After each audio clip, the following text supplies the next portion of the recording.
I want to become an alien. I do not like losing. I'll do whatever it takes to win. I want to be first all the time. The only thing missing is some actual skill. I'm not good by nature. What are you doing? Why is everybody hitting me?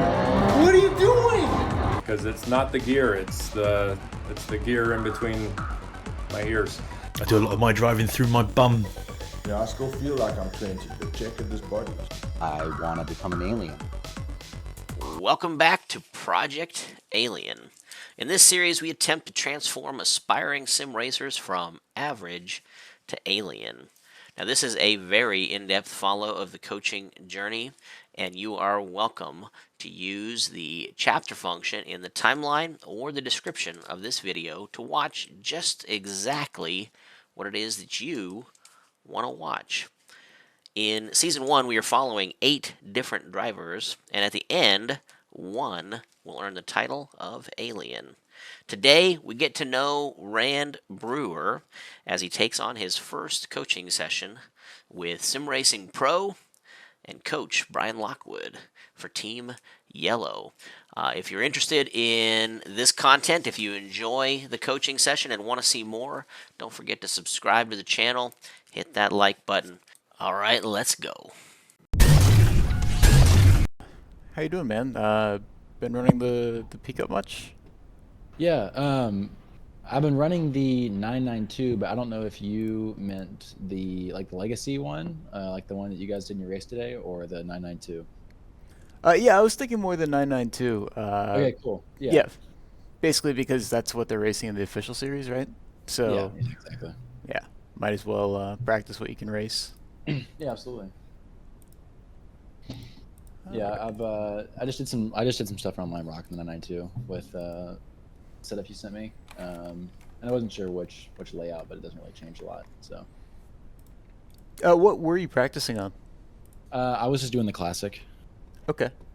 But you know, GP or whatever, chicane, and so you know, whatever it is. Yeah, I mean the chicane's kind of a weird corner anyway. Yeah. Doesn't apply that much to shatter my suspension many times. Yeah. Yeah, it's not great for racing either. Yeah, absolutely. But I'll go ahead and get a hosted session up here. Cool. And we'll get going. Sweet. Yeah, I popped over to the race. I didn't realize that you were in the Porsche Esports, and it was on my YouTube recommended, and then I hopped into it. And I was like, oh, there he is. Yeah, man. What part did you see? Did you see the part where I was back in like 30th or? No, I didn't. I was about to ask you where you started. I hopped in when you were in 11th, like near the end with like 9 or 8 laps left to go. But you said what, from 30th? Well, I started actually 11th. Kind of just had a bad qualifying. Long story. Actually, my iRacing reset my graphics settings 30 minutes before the race. Dude, mine does that. It's like I race VR, and if I load into a session and like when it starts loading, if I decide to like back out of it without going into the session first, it resets my settings the next time I get on. Huh. Really weird. I wonder if that's what happened to me. I have to like fully join the session and then leave it for it to like not change my graphics settings. I don't know. It's really weird. It's weird. Yeah. Yeah. The league series, like I have a few buddies now that enter this league series, and there actually isn't a quali in it. It's the starting positions based off reverse order of current championship standings. Oh, no kidding. So it makes some pretty good racing. Yeah, but the last run was pretty good. I started last and got to 5th, so I finally finished one. But yeah, I just got a rig, but first place in the championship for each class is like a full-on like 80-20 rig. No kidding. That's pretty cool. Yeah, it's pretty nice. I mean, second place is a Floormat, so I mean, try and get a Floormat at least. Sure, yeah. Better than nothing, maybe? Yeah, exactly, I guess. It's funny because I entered the league like right after I bought like my first like aluminum rig, and I was like, oh damn, I could have tried to race for one, but oh well. Yeah, I'm still happy I got this one. Yeah, plus if you want it, you can just sell it. Oh yeah, exactly. Oh, I'd probably sell my current one to my buddy and then use it because the one that's on there is way better than the one I got. Gotcha. What are you running now? I have an advanced sim rig ASR3 as my rig, and then I have a Fanatec Club Sport V2.5 base with the Fanatec. It's like V2 Club Sport Formula Rim. Whatever is the series past, and I have the advanced pad module on that, and then just the CSL load cell and the CSL Elite pedals.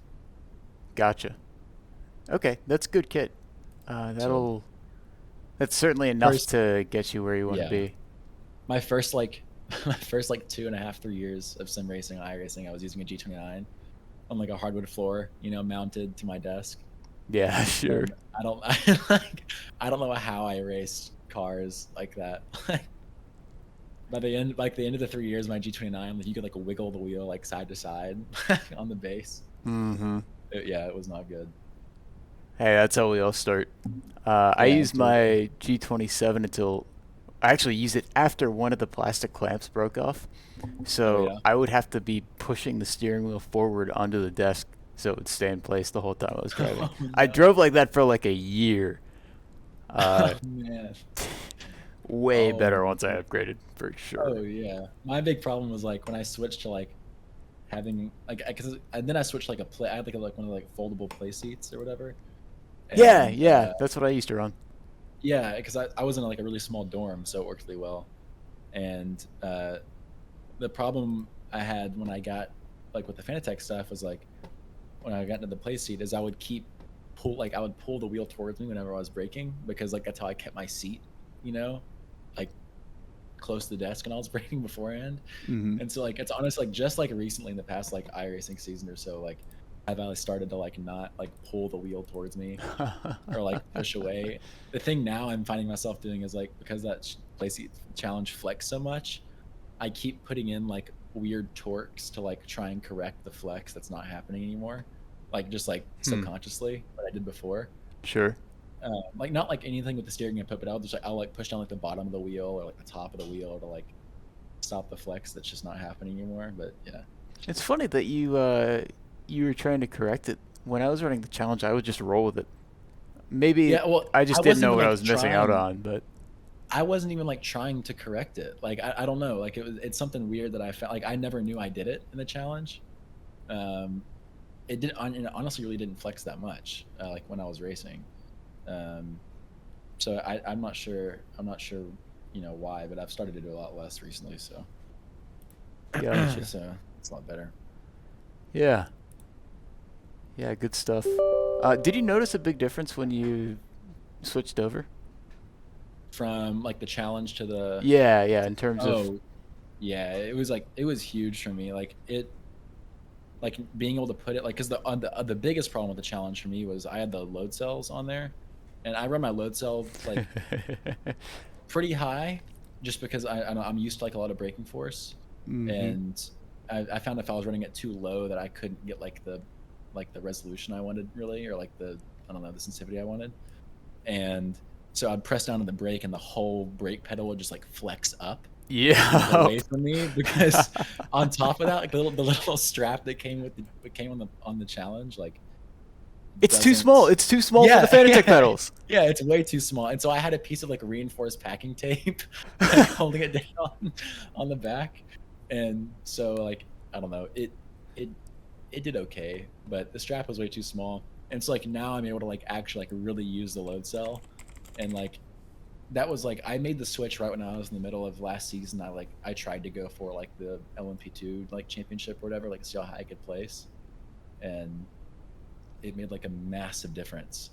Like right in the middle, like I instantly got like way more confident, and like I legitimately got like I think it was honestly, it was probably a smaller difference, but it was a bigger like instant and like more noticeable difference switching from the challenge to the rig than going from like a G29 to the Fanatec setup. Sure. Just because like that instant like no flex, it was really nice. Yeah, well, when you upgrade the wheel, you're getting more information through the wheel, but it takes you some time to learn what to do with it. With the pedal or with the rig upgrade, it's more like the input is literally more responsive to your muscles. Oh so, yeah, absolutely. Totally see that. What's the password for the hosted? It's Baby Alien. Okay. Yeah. There it is.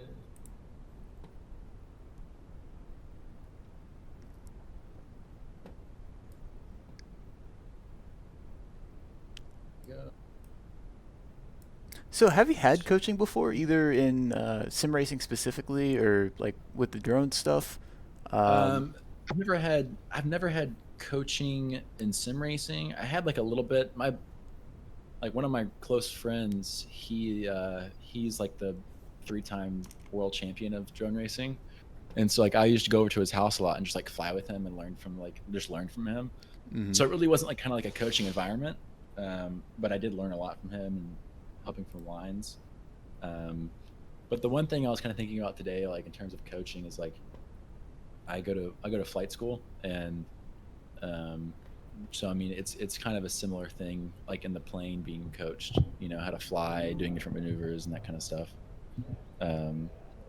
But no, I was actually when I applied to Project Alien, like I almost honestly kind of forgot that I applied, because I already used the major subscription, and that's how I found out about it. And I was like, oh, I'll apply, and I applied, and then after like getting back down to college and everything, I kind of forgot about it. And then I got like the email one night, like midnight, and I was like, oh, sick! I think I forgot about this. And I was really looking at I was really close to like already getting coaching for majors, because like I've never had like a lot of experience real life car driving, like very, very small karting, very, very small like SCCA stuff. But I've never been able to get like pointers from people who like can just see stuff that I don't even know to look for. Then that's what I'm most excited about, is just like, because there's definitely things I'm going to be able to improve on, like I wouldn't even realize that I need to do. Yeah, exactly. Before. I think that's going to be a big part of what we work on early on, is just finding where the gaps are. What you don't know, and filling those in. So I'm really excited to see how far you can get just with some additional awareness, maybe a few exercises here and there. Okay. But yeah. Yeah. Today I was doing laps, and I set like a 50.5 or something in like the first few laps, and then I was like, all right, let's go for the 49. And then like I had like 10-12 laps, I couldn't get like a 49, and I was like, oh man, this is annoying. And then I started to like, I don't know, focus less on like looking at just like staring at my delta, and more on like, because I remember like a few things you said in the Discord was just like when you're looking at like overdriving or underdriving and that kind of stuff, and I was just like, rather than like driving the car to like what I think it could do, I have to drive it to like the like the real limits, and that sounds kind of dumb, but right. No, not at all, dude. That's like the biggest thing, that's the biggest focus that I had to tell myself recently. That's something I've had to learn to really hammer into my driving. That's something I'm working on with one of my teammates right now. It's absolutely a common thing, because it feels like the car can do more when you push it over the limit, especially when you don't really have the experience to know what to look for. You visually see the car rotating more, right? So anybody's instinct is going to be like, okay, the car is turning more, so this is better. But exactly. It's turning more. Like the thing that I struggle with on like GT cars is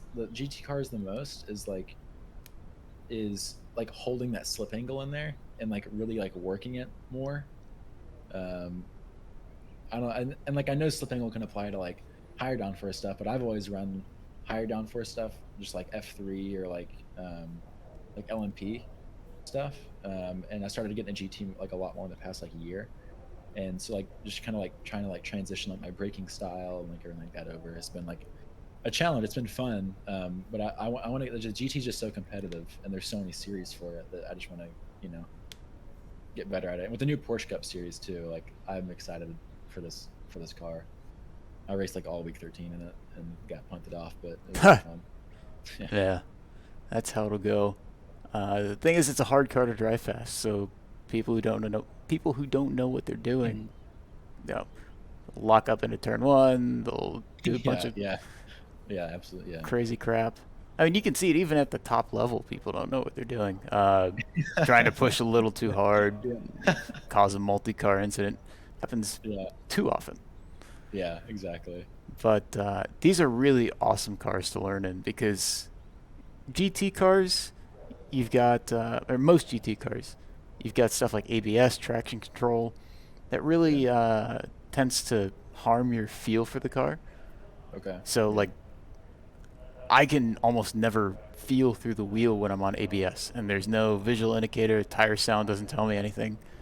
Yeah, because it's just shaking. Like you have no. Yeah. Yeah, if it's severe enough, it'll shake. But if it's like a light lockup, especially on trail brake, very hard to tell. Okay. I see what you mean. High downforce cars tend to, like, either it's oversteering or it's not, and there's not really any play in between. Yeah. Yeah. So it can be hard to really it's like. good until it spins. Like Yeah. it's really good until it just breaks. Exactly. Especially an iRacing tire model. Yeah. Although like I remember like when they were like the current F3 tire model, like back before they implemented it, it was like crazy. Like you just couldn't save the car. But I don't know, like the past like year or so, like they brought in the new tire models and stuff, and it started to feel a lot better, at least to me, having zero experience in anything else. But it's like more fun to drive for me because you can save it more, and I lose the cars a bit. So yeah. Wow, I guess I really haven't driven that much open wheel in the last couple of years. So I just kind of did like a lot of everything at once. I haven't sat down and like, all right, I want to choose this car and like learn how to get good at it, and then like apply what I've learned to everything else. And that's why I'm excited for this as well, because like I feel like everything learned in this car is going to be extremely applicable to like GT3, GTE, and like learn what to feel for. Yeah. And a car without all the assists, and then like when you go to the assist car, then like hopefully use those assists less, and you can feel it better. Yeah, and to give you a general idea, I raced like low-level open wheel until 2019, where I did a little bit of F3, and then I moved on to GT stuff. That's what I've been really focused on for the last nearly 3 years now. With that experience, I got better in the GTs, learned how to push the car better, and recently tried out the new Dallara open wheeler for the World Championship there. And the IR1. Yeah. Dude, yeah. That thing's crazy. Yeah, it's kind of nuts. Yeah, that thing's gnarly. The setup's a pain for it too, but it seems like it's so like you can't adjust the rear wing at all, and like I don't know. Which weirdly makes it harder to dial in. Yeah. Oh, absolutely, because you can't like. It's like, oh, I'm at Monza. Let's put down the front wing to 0, but then you just have no balance, and it's like, what the heck? I'm excited for like. I remember like iRacing just announced like the new Mercedes F1 cars and stuff. Yeah. I'm really excited for that because like I love to get to go to Assetto Corsa and get on the Race Sim Studios like Formula Hybrid cars, and now that I actually have like an online platform where people usually don't like purposely hit you off the track, it'll be nice. Have some competitive stuff going. Yeah. All right. Well, let's see where you're at with driving. What setup did you like better? I actually only ran the Hungaroring setup. Okay. I didn't try the other one. I just put in like 20-25 laps, so just like 20 minutes or whatever. Sure. Yeah. Warm up. Yeah. So I have not tried the other one. How did it feel for you? It felt great. Okay. I mean, again, I didn't try the other one, so I can't really base it off of that. And I've only driven this car on the Hungaroring, on the Nürburgring, and here, and I used basically like a pretty similar wing setup for all those, just a pretty high wing setting, pretty mid to high wing setting. Sure. So I mean, it felt good. Like there wasn't like anything where it like felt like it was just like the car was understeering or the car was oversteering. It was more like more me doing it than the car. Yeah, and that's what we're looking for with the setup for sure. It felt super balanced. It felt great. So cool. Yeah, and that's what we're looking for at the top level too. We're tuning for balance, and pace just naturally comes from balance. Okay. Yeah. Absolutely. Yeah, because I'll get in like that's something that I need to like, because I always get my setups from majors, but like sometimes I'll have like a league race where it's like I can't find a setup for it, or sometimes I'll find like a major setup like just the balance isn't quite right because the setup is a personal thing too. Yeah. And I'll always just like I had to make an R8 setup for Watkins, and I got on and I didn't really have much time. It was just the day before. And my buddy and I get on, and we just like put the lowest one we can handle, and just deal with it. but I mean, even with the Audi, we had to run like 4 wing, and everyone else was running like 2. So we were down quite a bit in the straights. But yeah, gotcha. I feel better for balance. So, quick trick for that. That's a gross oversimplification, okay. and you'll learn more around this. But as a rule of thumb, lower wing, you want to also have a lower rake, so lower rear. Yeah, lower that rear down. Yeah, that's what exactly. I noticed. That I lowered the wing and then lowered the rear, and I had a lot less problems with oversteer, of course, and like especially like liftoff stuff. But yeah, I wish iRacing had like a rake degree thing in the setup, so you could see that. That would be nice to see, but then you get used to not having it pretty quickly. Yeah, that makes sense. And like, but of course you get the trade-off though. Like I lowered it the rear a lot, or like 4 or 5 clicks the first time, and it felt a lot better. But then like I lowered it like 2 more just to see what it felt like, and then the front just starts to like understeer through. But then again, it's just a lower downforce setup, so. Yeah, but even with lower downforce, we're still looking for the balance with the downforce, right? Yeah. So it makes sense if you go too far, it's going to start understeering. If you don't change it at all, it's going to be super hard to drive. Yeah. Yeah, that makes sense. Yeah, I have a lot to learn with setups, especially. That's something I've never really spent a ton of time with. Usually, I started using major setups like a year ago or so. Actually, probably less than that, probably like 8 months ago. And it helped me find a pace quickly because rather than finding some like a random setups off Discord people would just make, I know like at least the setups are coming from people who know what they're doing. So that's helped a lot. Yeah, that's a great place to start. And honestly, I might catch some flack for this, but I think it's fine to just use other people's setups until you get to pretty high level. Talking like well into the 5Ks, probably like around that 6K point is when I would really start to try and expand your knowledge of setups. But there are a lot of people who know a lot about how to tweak the car, but can't actually push the limit of the car themselves. So what ends up happening is they do a very good job of making the car do what they want it to do. But what they want it to do is just compensating for inefficiencies in their driving. That sounds exactly like what I have done. It's like, oh, the rear oversteer. That's not just my throttle application of my line. It's the wing, of course. So you just add more wing. Right. Yeah. So you just run yourself in circles that way. Yeah, that was the big thing for me with F3 was like, I just always had like, it was always like, even in the like races and everything, it was on the back of my mind, like, how much wing am I running? How much wing is everyone else running? Like, am I like running an efficient aero package? Like, like, is it me or is it the car? Is it this? Like, yeah, it's just majors is like, or just like getting setups from somewhere else has like helped me like at least move the blame off the setup a little bit and put it more on me to like learn where I need to get better. Yeah, good. And also the iRacing setups honestly recently have become a lot better. Like I just ran the medium downforce endurance setup in the league race, and it was like really competitive. So that's been kind of nice too. Nice.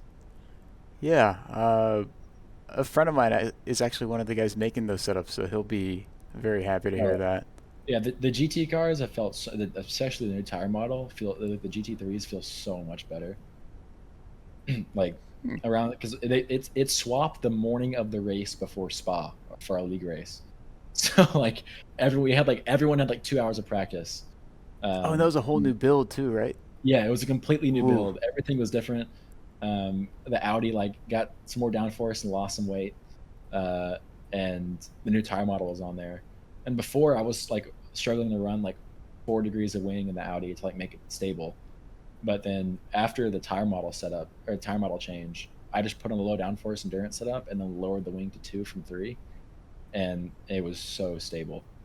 And that we just ran that for the race, and I had the pace to be in first, but I got hit off. But Yeah. excuses. Yeah, hey, pace is the building block. Yeah, Everything else absolutely. kind of flows from there. Yeah. So yeah, good stuff. And I like that you're not overly concerned about the setups. Yeah, as you said, it's using the setup shop setups and iRacing baselines when they fit the track. They're consistently going to be good enough to get you close, right? Maybe not the last 3/10 or half second, but you're not 3/10 or half second off the very top guys, right? It's No, a little more than that. So it's always funny. I'll get in a practice session with some buddies, like in one that just started. I mean, start setting lap. I was like, oh yeah, we're in first. Oh, we're top 3, and then we'll just have some like 6K, 7K iRating guy come in and like beat our time by, like a second and a half. We're like, oh, okay, we're really bad. We got a long way to go. Yeah. But I mean, that's the fun in it. So I'm right now. I'm at my highest iRating I've been before. So because like the first 2.5 years, I didn't really take anything seriously. And my iRating was like literally 1,200. My first race win was when I had an iRating of 360. And I won it by 500s in the Skippy. But yeah, and then I was like, oh, this is what iRating means. I should probably get it higher and not stop wrecking people. Sure, yeah. And so I started like actually like pay attention to it in the past like year and a half or two. But yeah, my buddy and I are like, we're trying to fight each other up to 3K. And right now he's leading. He's at 2.7. So. Ooh, it's close. I gotta catch up. He does more races than me. Gotcha. Typically, but. Oh, we just got to make yours count for more. Exactly. Yeah, I gotta stop. I gotta stop going off. Yeah, stop going off. Get the consistency up. get the pace up. Yeah, absolutely. Stop putting on tires and pit stops. Yeah, that would help. Would help. It was so funny. I that year it was so annoying. I got undercut the guy because he was like right in front of me the whole. I just couldn't get by on Watkins, and I undercut him, and he came on a 10th behind me, and I was like, oh sweet. And I started to pull away from him, and then I came into the pits early because he was struggling on low fuel in the Porsche and the GT3R because the front gets so light. And I was like, I'm gonna stop giving him the draft. I'm gonna pit early and then go. And I did it, and then I had the tires on, and I was able to deselect the other 3. And I was like, oh damn. How's it to drive with one fresh tire? I remember it's terrible. Yeah, okay. I didn't know. I've never done it before, so I was like, oh, I'll just have like some extra grip when I turn left. And it was like I came out of the pits, like my steering was sideways, and I was like, yo, I was like, this is not okay. I was like losing the braking. Like I didn't spin it, but I had a good slide there for a while. And like after like 5 or 6 laps, it got a lot better, and honestly, like was like really nice. The front right was great. But yeah, those first 5-6 laps, it was like I'm gonna die. I was like over a second and a half off my average. Those 5 laps, just because I couldn't. It was just undrivable. Yep. Yeah, it was terrible. Yeah. It's almost better to just take all 4. I mean, probably not quite. It still works out better to cut it early. It was like but... there was like 20 minutes left, and I was just thinking, I was like, oh, I have to turn on the tires now, and so I just turned them off and then left. And I had never driven with one tire before, so I was like, I didn't realize how bad it would be, and yeah, it was pretty bad. But the gap between like the top 5 pack and the rest was like 30 seconds, so it was like I had like a lot of like room to play with behind P4, but I just couldn't get back up to it. Sure. Yeah, there was a big gap in that race. It usually isn't, but Watkins, yeah, it made everyone have a big gap. Yeah, well, that sort of thing, it'll lose the iRating at 3K. It'll lose the iRating at 6K. Yeah, it's mostly it's a similar modifier at any level, and that sort of thing you gotta learn through experience, right? Yeah, exactly. Some people tend to be more like really detail oriented and don't make those sorts of mistakes. Good for them. Somebody like me, I always have to learn the hard way. Hopefully you're a little better about that. But yeah, I tend to find the limit of the grip by the wall. So yeah. But hopefully that just happens in the practice. Yeah, exactly. Well, all right, let's get on track. All right. So there are a couple options here. We can do some lead follow stuff, which I think is a good idea. It might take me a couple laps to get warmed up. That's fine. It's okay. And then once we start working on some more specific stuff, I'll take a step back and just watch you drive. Okay, yeah, sounds good to me. Alrighty.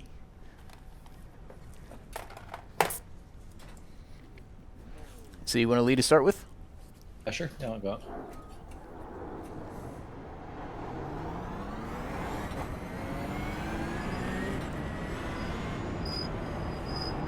Although the one thing about the new tire models, these things are ice cold when you first come out. Oh yeah. Like crazy sick.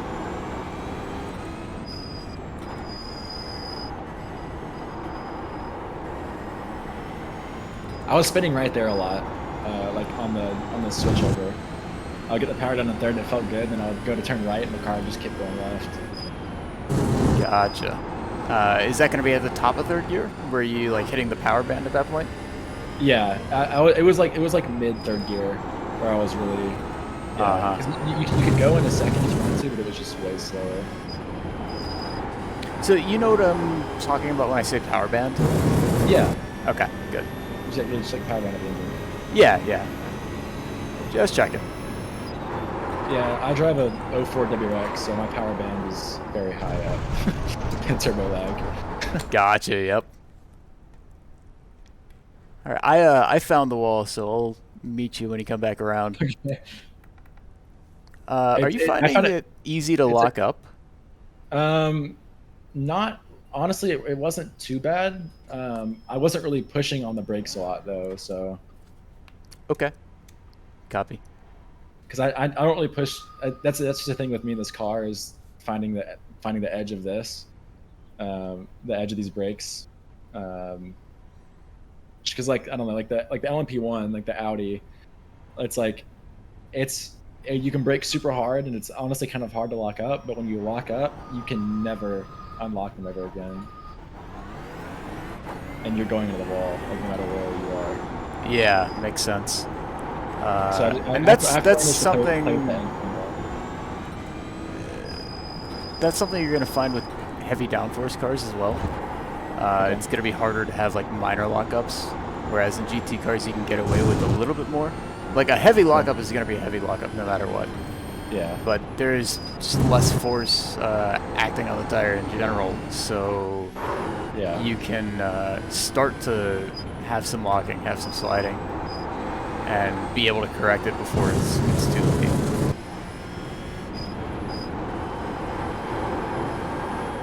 Yeah, the trail braking is definitely something that I want to work on because I started to use it a lot more the past few months. It's just keep the nose in and everything. But it's definitely something I can get better at because I'll always find myself especially with ABS cars, I'll trail brake in, I'll trail brake too hard, then I'll just kind of hit ABS, and then I'll just push the corner. Yeah, and that's so easy to do with ABS cars. Because there's no obvious penalty for it, right? Yeah. Yeah, it doesn't really seem like you're going a lot slower, but you hit the delta and you're losing everything. Exactly.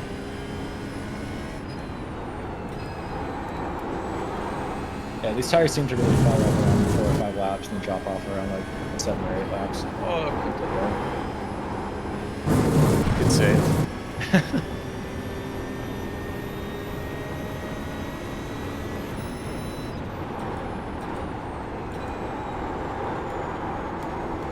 Yeah, you'll know that if I'm pushing, and you see me, if I'm talking, you see me go off, I was probably pushing.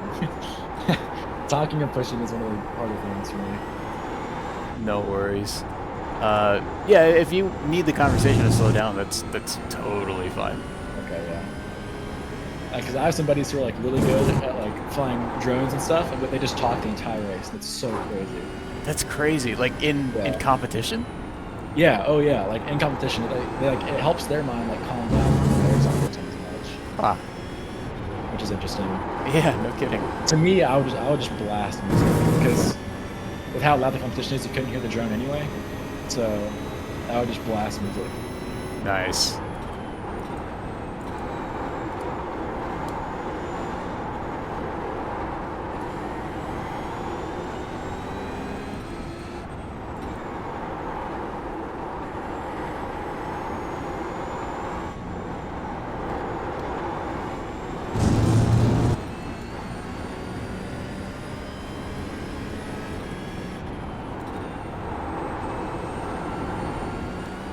Oh god, jump. Good save again.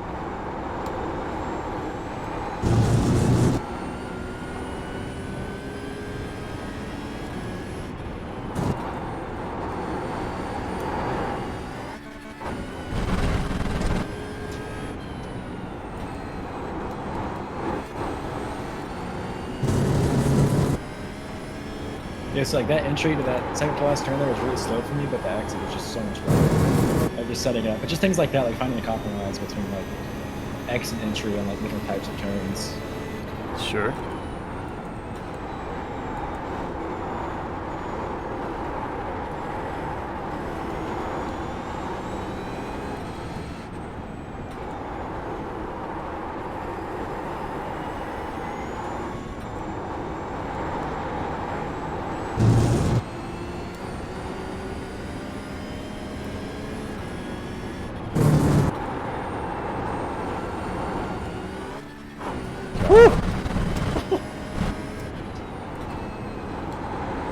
I went up in the air and I was sideways. Like, oh, okay. Yeah, make sure to have your wheel a little bit straighter as you're going over the jump.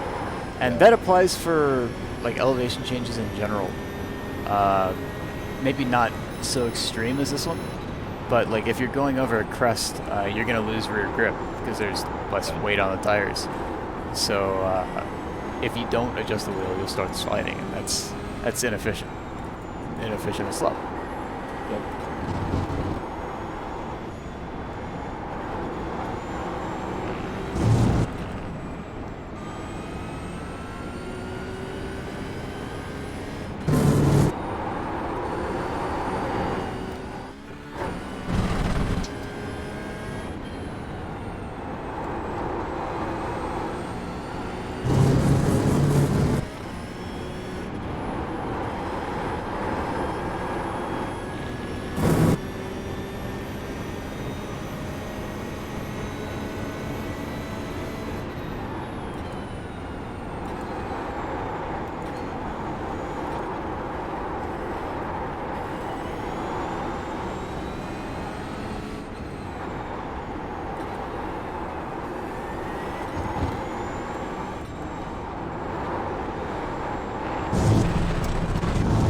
Oh man. Saved it. Wow. A little bit on the grass. Yeah.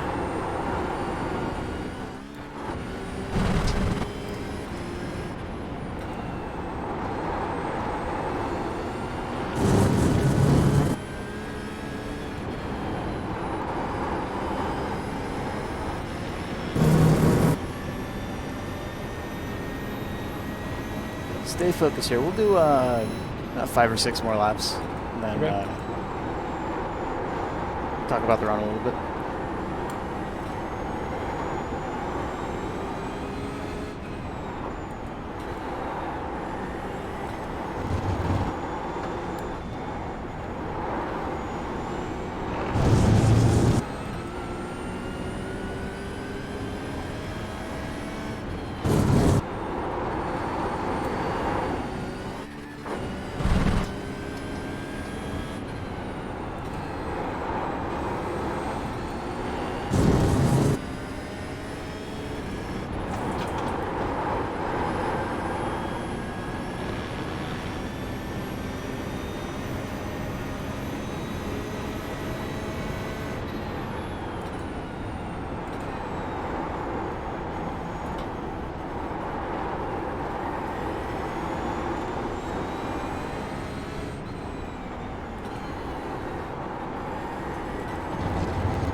right, let's finish this lap and then pull off. Okay. Is purple the rear lockup lights? I always forget which one, if purple or yellow lockup lights. The top two are the fronts, the bottom two are the rears. I'm not sure on the colors. I'll tell you in a sec.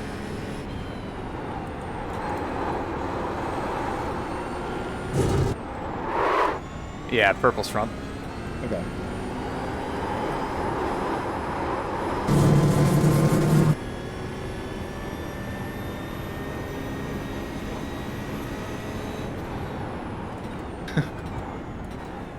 Yeah, purple's front. All right, solid run, man. Thanks. Your car control, I guess I didn't really expect any different, but like your baseline level of car control and your response to when it gets sketchy, really good, really strong, and there's a lot to work with there. Consistency, on the other hand, Yeah. definitely a weaker point. Yeah, absolutely. Like I keep like every lap could be like within a tenth or within like 5/10. So yeah. Yeah, and you know, part of that, obviously, you've only done, you said 20, 25 laps here before this session. Yeah. So that'll come down with time, but still, the type of mistakes you're making makes, at least raised a red flag for me. Okay. How are you, so drone racing is laps, right? So you're doing laps around the aerial track? Yeah. How's your consistency there compared to your raw pace? Well, I would say like a 1 lap pace is definitely faster for me in drone racing than like the thing with drone racing is like we have it honestly depends on the type of race, kind of like in here, like if I'm doing like an enduro, you know, versus like sprint stuff. So I would say like the thing is like with drone racing, the whole race is like 45 seconds. So like it's 3 laps and, you know, 13 point something second laps on the track, usually somewhere around there. And on those, so it's either your pace is good or you crash, because like if you make a mistake, it's usually like you're kind of like in the dirt, you know, or like hit a gate or something. Yeah, sure. But like endurance stuff, like I've done like a 12-hour drone race before, and you know my consistency was pretty good in that. But that's just kind of because I was just like chilling. I wasn't really. I was far off my 1 lap pace, of course, but I was just kind of sitting back, and kind of the same thing with sim racing. The thing I lack, I think, the most is consistency. Like, because like doing it, like we just did the 24-hour of Daytona, and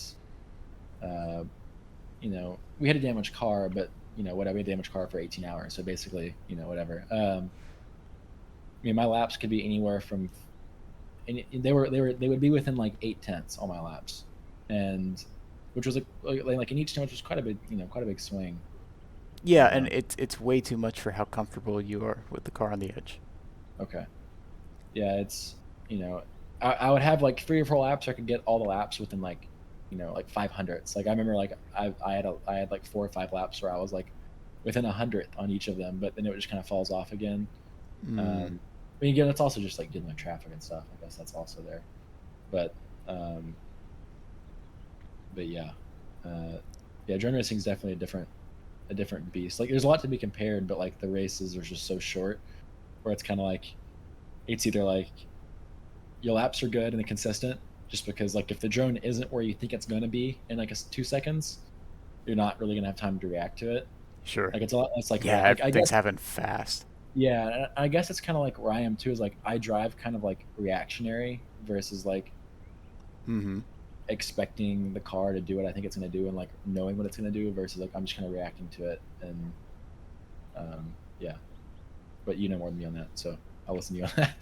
Yeah, well, I think you're pretty spot on in terms of your self-analysis. That's definitely. You mentioned something about the drone racing. It doesn't sound very reactionary. You said if you don't know where it's going to be 2 seconds later. It's not. And I don't know. That's like the thing that's kind of changed, like a big thing, a part of me from like going from from drone racing to this kind of racing is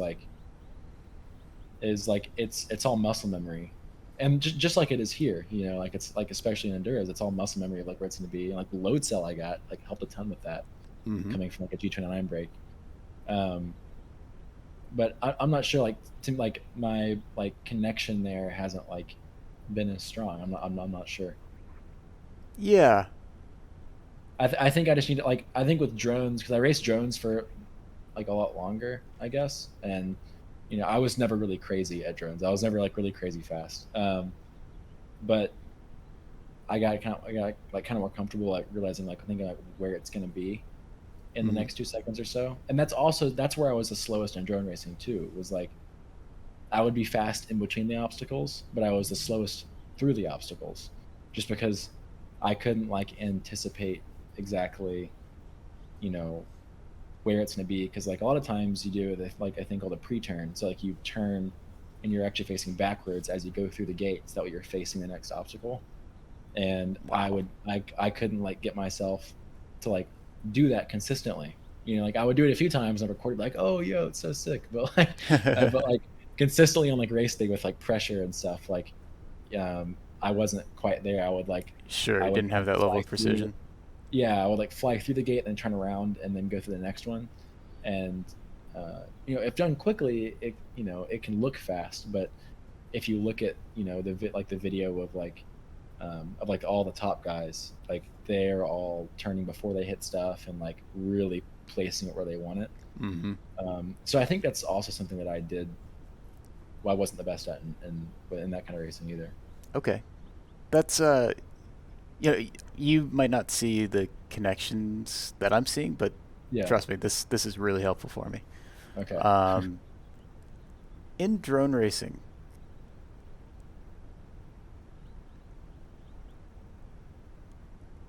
oh man, I forgot what I was going to ask. Sorry about that. I don't care. So we all forget our stuff. Yeah. I'll say stuff and I'll be like right in the middle of say it. And I'm like, oh dang. Out the door. Oh, right. When you're flying the drone, how much of pushing it, how much of going fast is like managing the drone? Do you have to manage it at all in the air to keep it doing, like, for example, with a car, you have to manage understeer, oversteer, weight transfer, that sort of thing.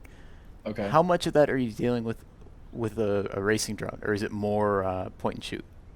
It definitely is more point and shoot than a car. Like especially like even if you back it out more, like tire temperature, like tire health, that kind of stuff. Like fuel level, and like weight is changing in the car and like that kind of stuff. There's definitely a lot more of that in the racing and the car. But with drones, I think like some of the top things that we have to like really manage with that is like that all comes out like in the tuning.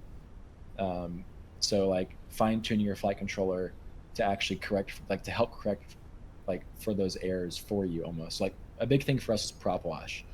So like when I was saying earlier about the pre-turn, your drone's going backwards relative to like where it's actually trying to like push thrust out of, and so you'll fall back into that turbulent air, and the drone just starts to shake a lot, and you can't really get out of it a lot, and the drone kind of freaks out, and you can't get all the power down because it's just turbulent air your props are flying through.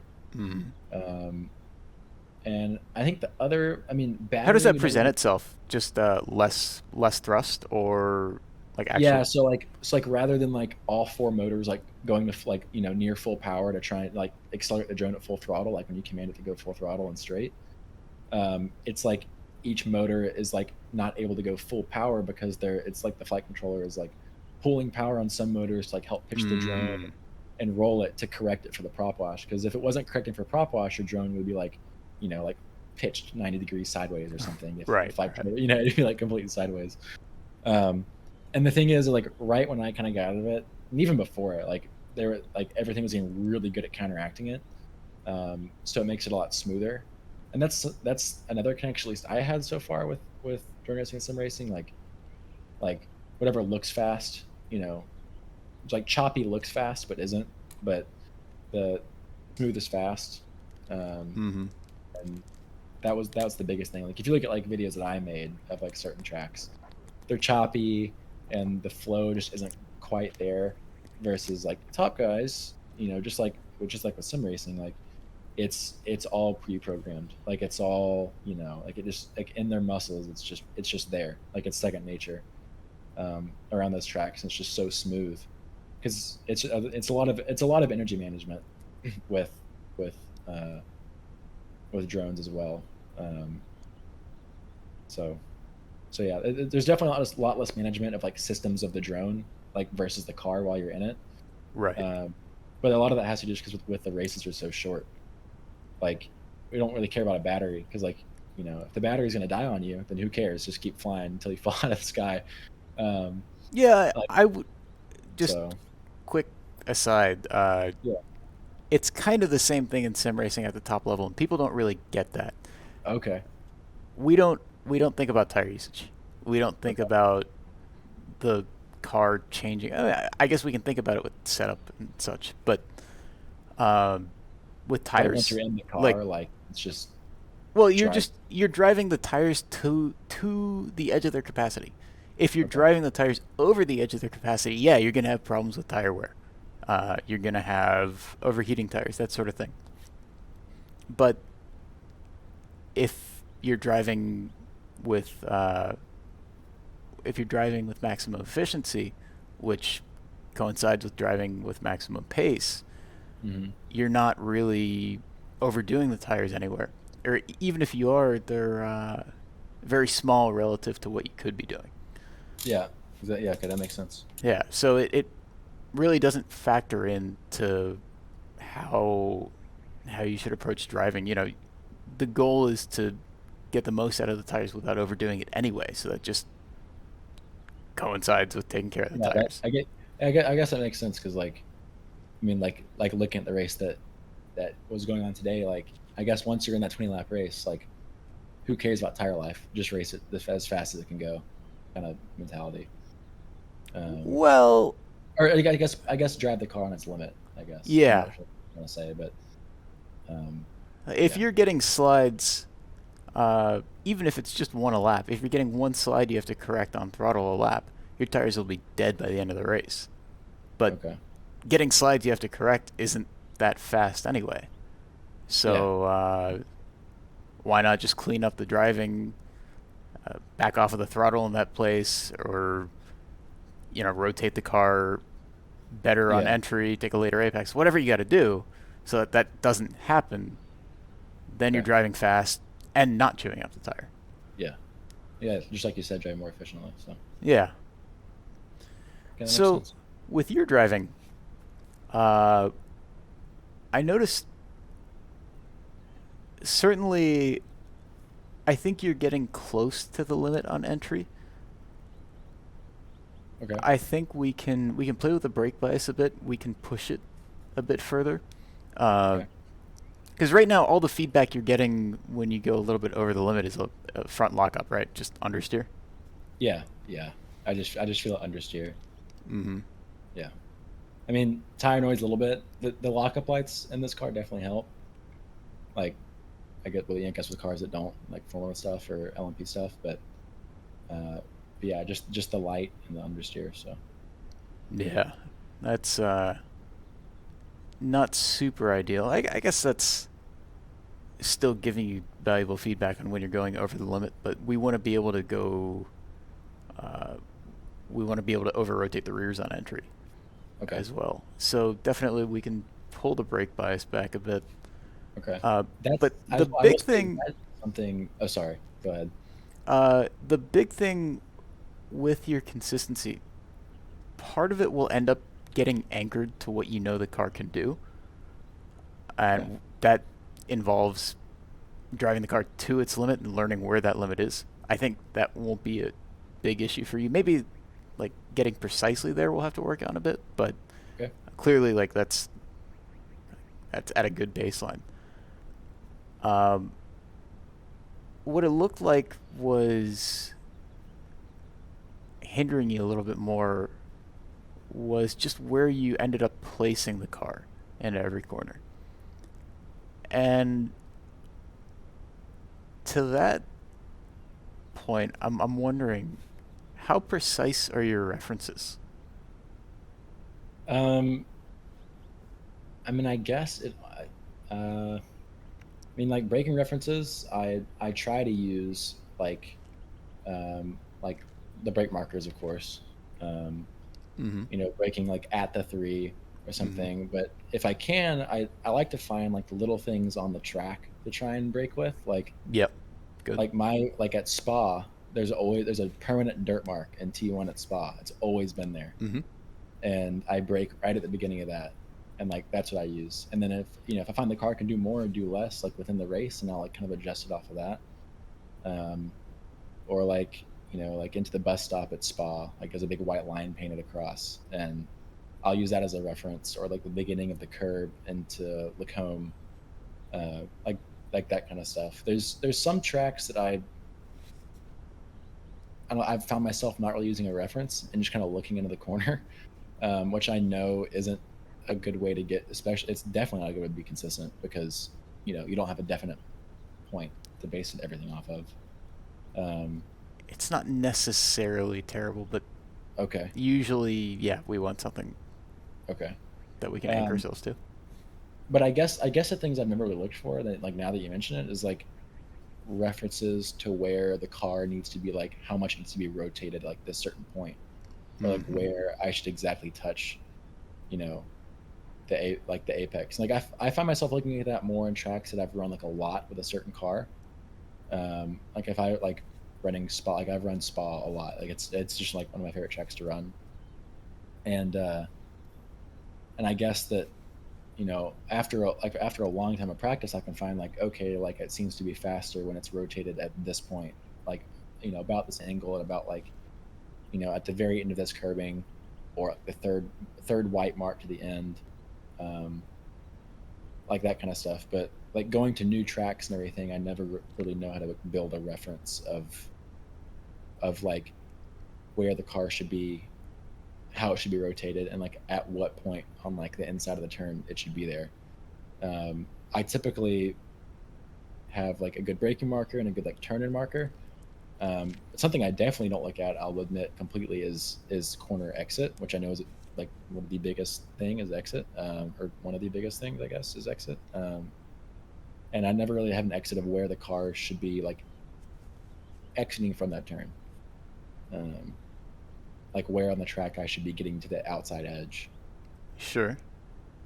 So I would say that's fine. That's natural. Okay. You don't necessarily need to have a point on track where you're aiming, like once I'm really dialed in, I'll have a place on the outside that I'll expect the car to be. Okay. That I know it makes a good corner when it gets there. Okay. But you can't really use an exit reference as, like when you use a braking reference. Yeah. That's you see it coming, and you start your corner when you get to that reference point. Mm-hmm. By the time you're getting close to that exit reference, that the theoretical exit reference, you've already done most of the corner. You've already done what you're gonna do to have the car on a certain trajectory. Okay. So it doesn't really help us to be aiming for a certain spot, because everything that happens to point the car to that spot has already happened. Okay, that definitely makes sense.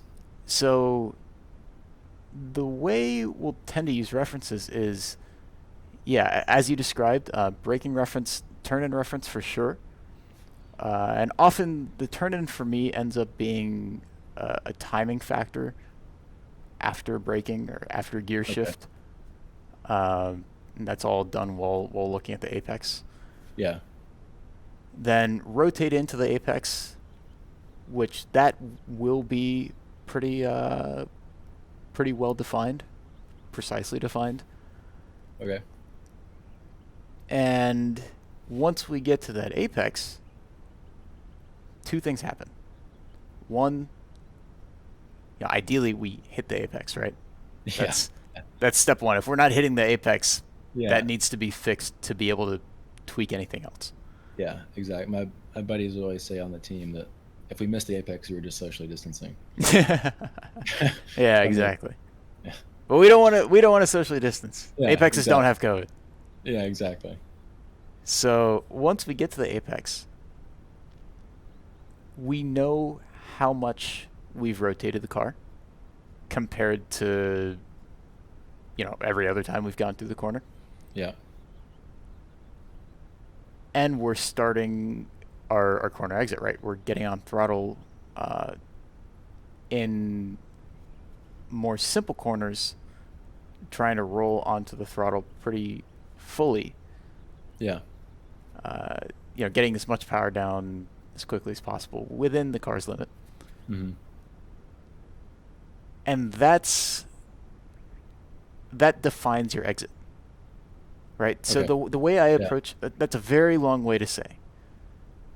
The way to approach the exit is if it feels too difficult, if you run out of track, that means your apex was probably too early. And if it feels too easy, like the car is not carrying you all the way to the outside, Okay. the apex was probably too late and you wasted time on entry. Okay. So that'll be a good rule of thumb for you. Okay. Yeah, I've found myself like, I'm not sure that I could be wrong on this. I haven't had like anyone else like look at what I'm doing while I'm on track, but at least to myself, I seem like I tend to use late apexes a lot more than I need to. And I'm not sure why I do that, but yeah, the entry, especially like braking on entry and like using the rear, like rotating on entry a lot more, is definitely what I've always been like most nervous about, because it feels like the car is going to be unstable there. Mm-hmm. And I've always liked understeer cars versus like oversteer stuff, and I just get scared of like losing it. So rather than like being comfortable with it on that limit, so I think rotating on entry is definitely one of my things I need to work on. I mean, there's a lot I need to work on, but Yeah. Well, that seems like a good place to start. And once we get more comfortable with rotating on entry, it'll be a lot easier to, if you're consistently at or near the limit rotating on entry, you'll consistently end up in around the same place on track at the apex, assuming you do everything else the same, which sounds like we can do that. yeah. But if you're consistently under the limit, if you're scared of it, you're either on a Sunday drive or you can't really feel, you don't have anything to anchor yourself to. Yeah. And that's typically that's what I'm worried about, is like, just because there'll be some cars that I go into the corner with and like it'll feel completely fine, and then all of a sudden the rear just kind of comes out, just because I don't really know like what to like, I guess, look for or feel for. But I haven't really had that problem honestly a lot with GT stuff. But that's definitely one thing. Like, I get the Audi is a lot more, has like a big tendency to like oversteer on entry, and I've had to take like pretty good attention to like making sure my braking is like really in a straight line and really backing off before I enter a turn if I want to like continue like trail braking in. And yeah, so I think it's the Audi's definitely made me pay more attention to it. But yeah, it's definitely something I need to work on. I feel like I could get a lot faster at that car if I learned how to rotate the rear a lot better and like more consistently, especially on like mid to higher speed stuff. Yeah. Okay. Let's work on it here. Okay. I'm going to share a setup with you. Get that.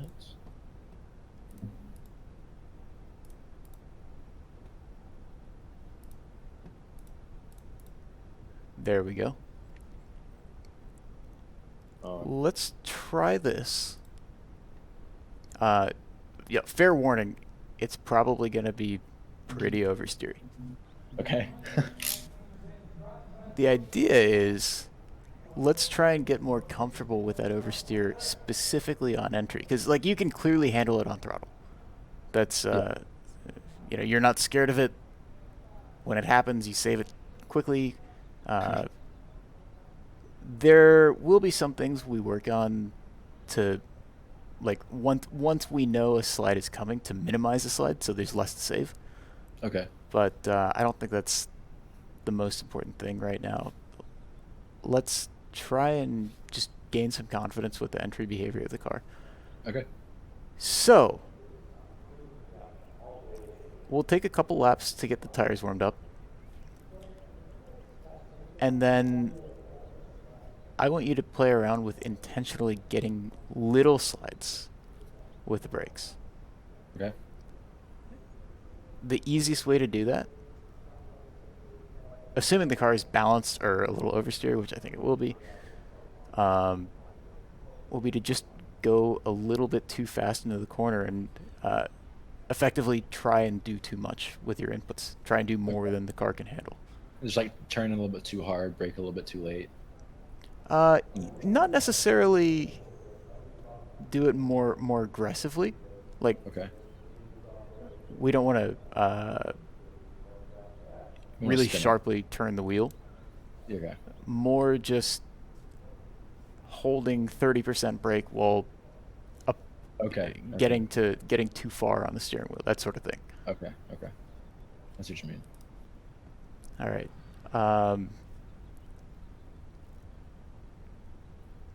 Yeah, I'll let you lead again for this one, and okay.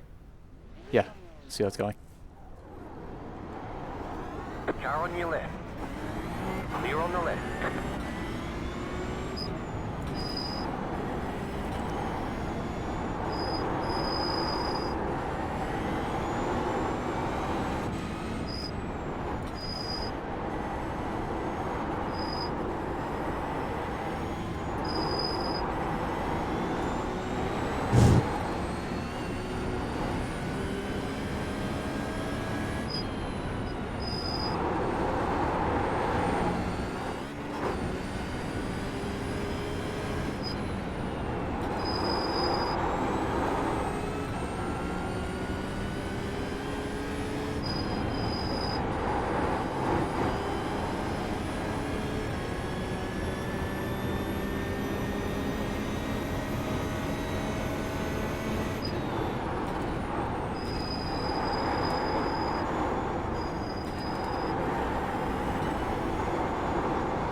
Oh yeah, there it went. Okay. Yeah, there it went.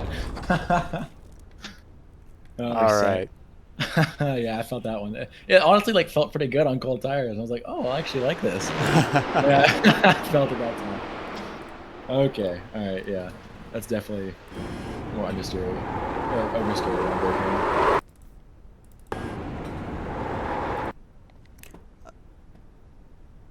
Do you have your tires turned up? Your tire volume? I do not. Should I turn it up?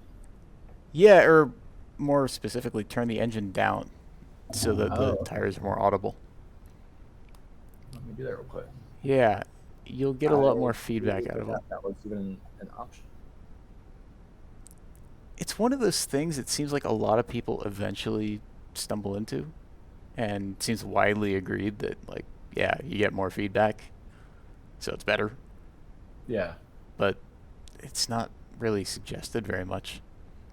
So, yeah, I had everything down like 2 decibels, so I just turned the engine a little bit more and turned the tires back all the way up. Yeah, perfect. So yeah. That might give you a little bit more warning when the tires are starting to get past their limit. Okay. All right. So let's try it again. Okay. And on the limit, like should like basically like a constant like right when they hit the limit, like you should kind of just a tire squeeze basically. Yeah, exactly. So there's something that it'll take you a little bit of practice to get the feel for. There's like a consistent tire squeal that's a good squeal. Okay.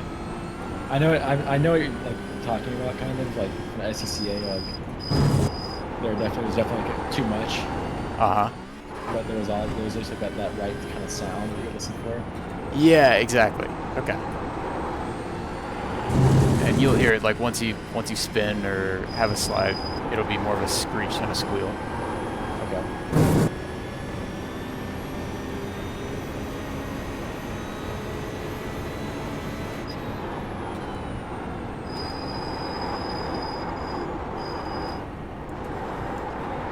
Yeah, because like the second lap, the first time out, like last time out, I was like, oh, these feel pretty good. The tire just went cold and it was still understeering, and then they finally kind of warmed up back there, and I felt it hit the oversteer. I was like, oh, okay. Yeah. It'll probably be safest to start pushing it in turn 1, and then once the tires fully warm up, we can get little slides and save little slides in the faster stuff.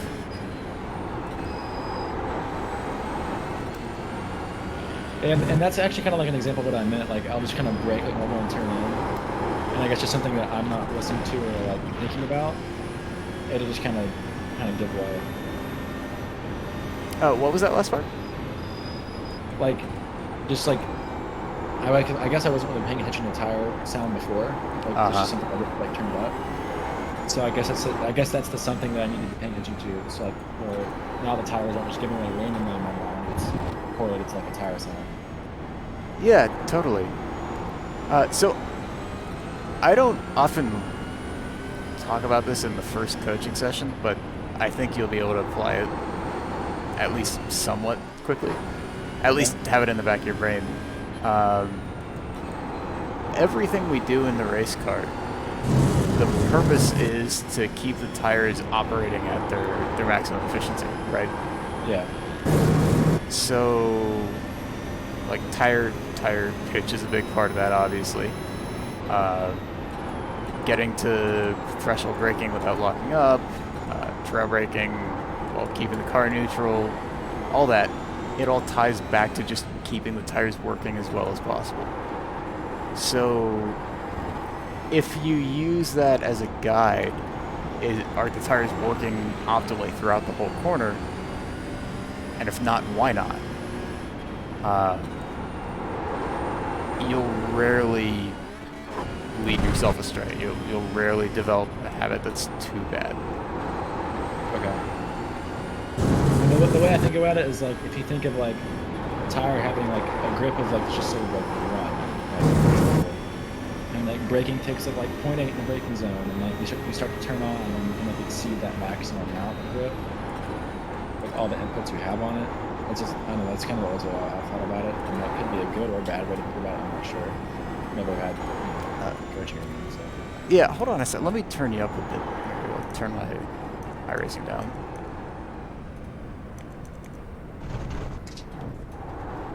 A little hard to hear you over the engine. Oh, sorry. My mic might be kind of far away.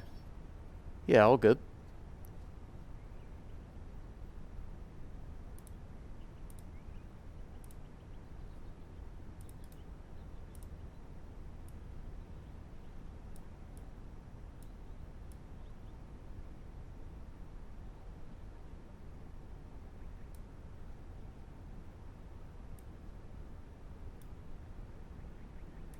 There we go. That should work. So yeah, can you run me through that again? How you're conceptualizing the tires?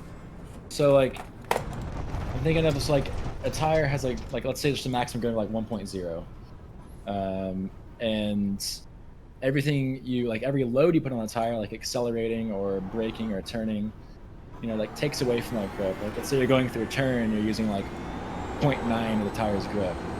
Like just to like on like a horizontal load because you're turning, And if you use like the brakes in the turn, and you say the brakes demand 0.2, well, now you're 1.1, so you exceeded the tire's maximum grip. You're not using the tires efficiently anymore.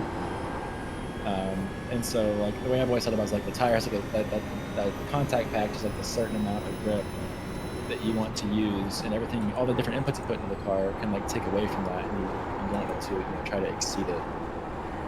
Yeah. You don't want to stay at that limit. So like coming out of a turn, like as you're using less and less, steering input and less steering load, you replace that steering load with throttle, or like going in, replace the braking load with like steering lock or something. That's kind of the way I've always thought about it. Yeah, that's very close. I think we can develop that a little bit. Instead of saying braking adds 0.2, for example, you mentioned, say we're turning and the horizontal load is 0.9. Yeah. Well, we want to be using 1.0 all the time. Yeah. So, we can either turn a little bit more or brake a little bit more, so there's a lateral load, or longitudinal load of 0.1. And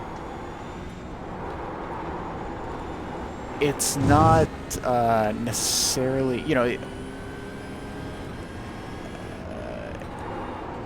I think you have the idea. The throttle, like 100% throttle, isn't always the same. It's like 100% tire grip. Yeah. That's where it's kind of flawed, especially like explaining it. But yeah. You've got the idea though, for sure. I'm definitely feeling this rotation on this a lot more though. Like I'm not getting a total faster lap, but like in this sector right here we're about to go through, this left hand, I can definitely feel it rotate more. And the brakes right there, and just pressing it in to rotate it more. Yeah, it's still not rotating enough though. Yeah. Let's pull the brake press back.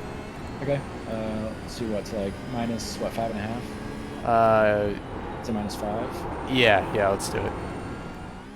Let's do that.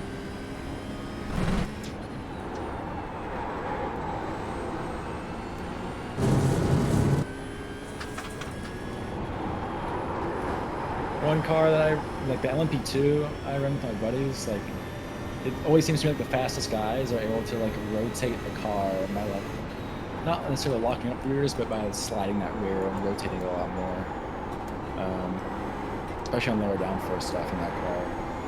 And that's just kind of the same thing that, of course, not really do consistently. Yeah. That's actually,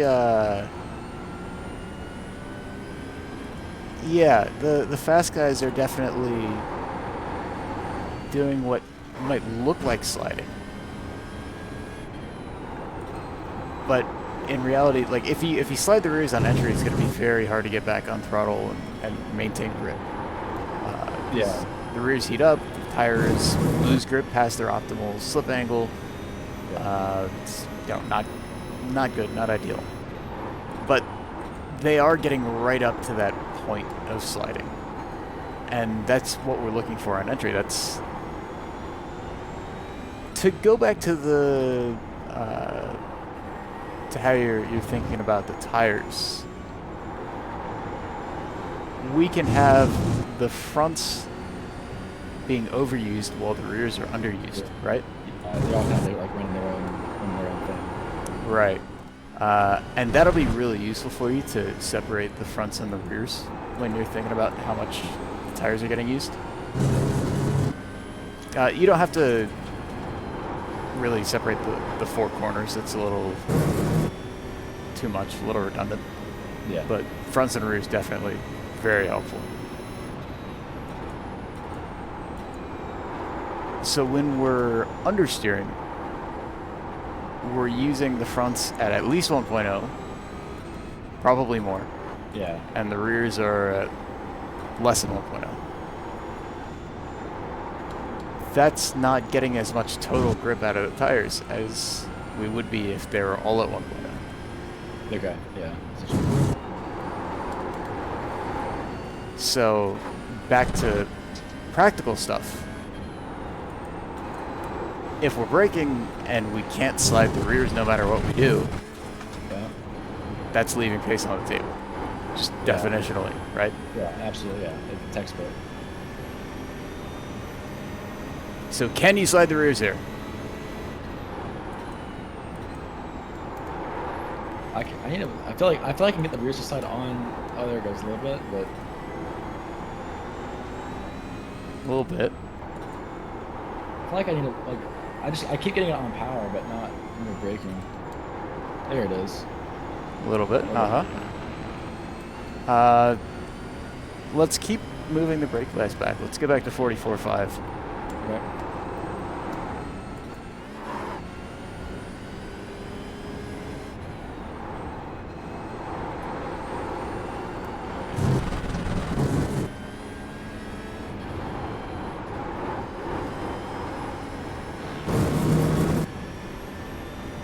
I'm trying to do that too.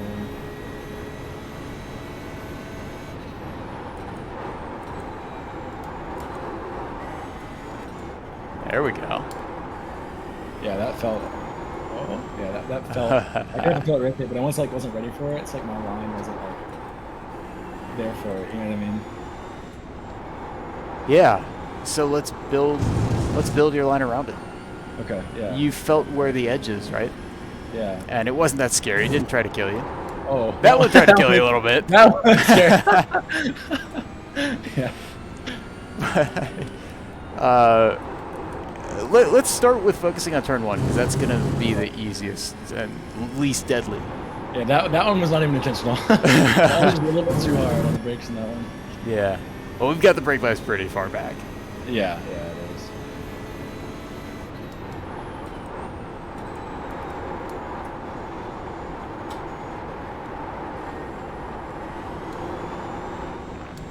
Yeah, I just need to work on the exit.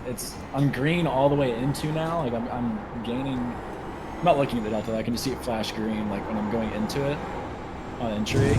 Just the exit, I'm not quite prepared for. Sure. I'm not sure if it's because I'm sliding too much and I'm having to like kind of correct for it at the end. But also because my line set built around that exit rotation. Well, let's. You described 2 options. I could just tell you what it is, but I think it's more useful for you to eliminate one of the options. Yeah. So let's take a similar line without Well, that's the grass. Yep. That's the grass. Clear. Yeah, you're fine. Yeah, the car's fine. Yeah. Just barely nudged you. Yeah. Might be. That's the lime rock death penalty right there. That grass is. I've dived in more times than I would like to admit. All right, so yeah, I'll do like a non-sliding line, I guess, through it. Yeah, exactly. And just see if the exit makes sense. If it feels like you're running out of room still, or you're able to comfortably get on throttle.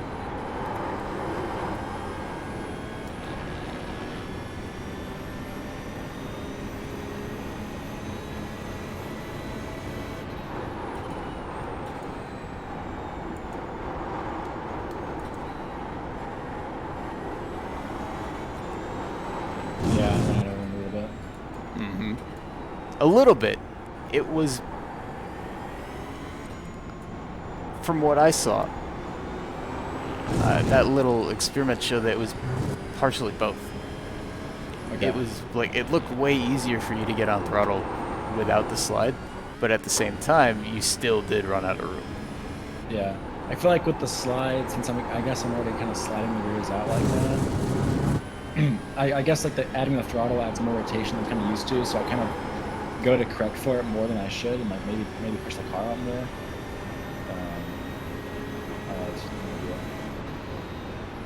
Yeah.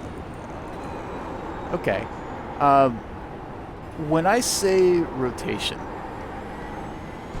I'm specifically talking about like how much the car is yawing with neutral balance. Okay. So if the car's, I guess a lot of people use these terms just a little bit differently, so it can get confusing. But if the car is sliding, that's not good rotation. That's a slide. And if you try to apply throttle during a slide, it's going to keep sliding. Yeah. Okay. I guess I should just separate those ideas in my head of rotation and slide.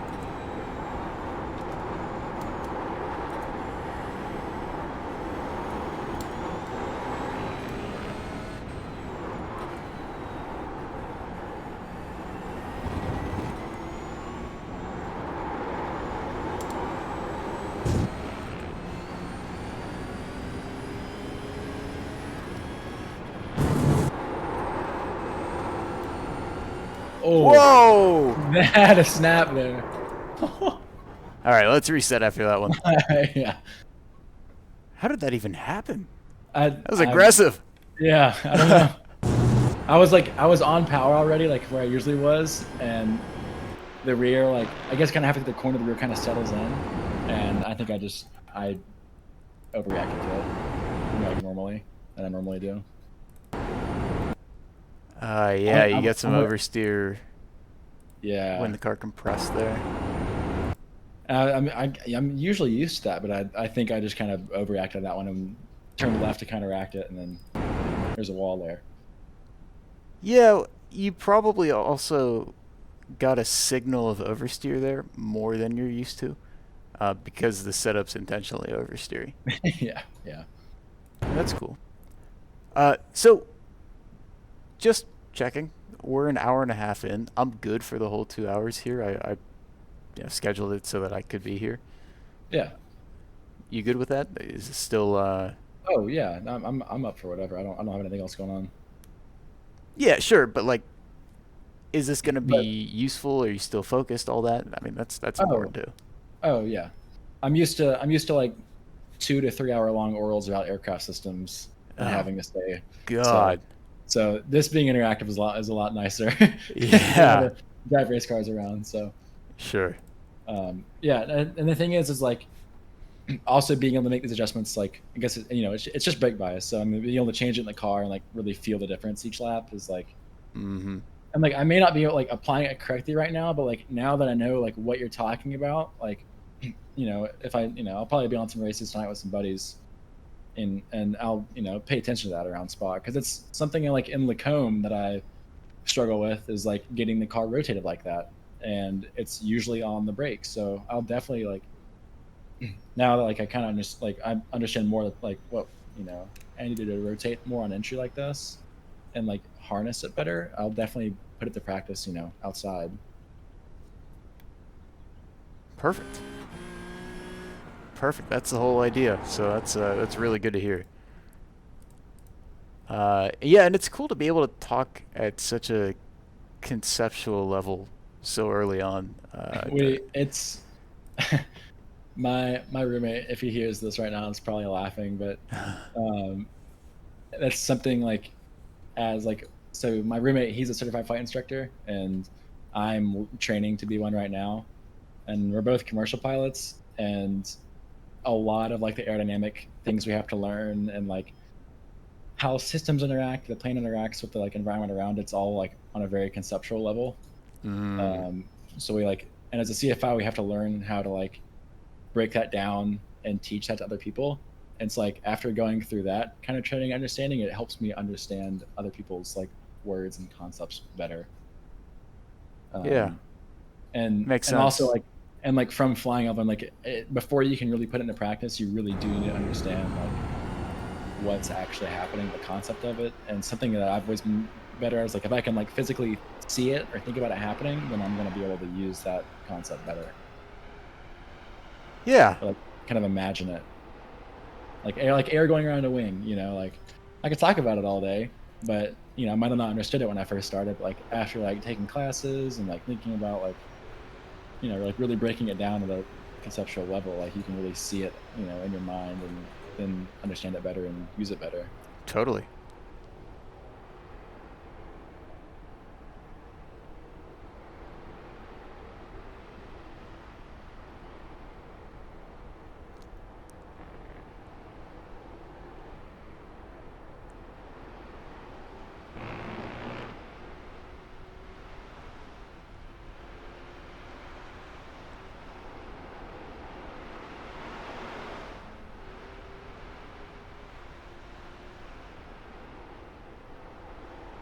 that felt better on entry there. That looked beautiful. That looked so much. That felt so much better.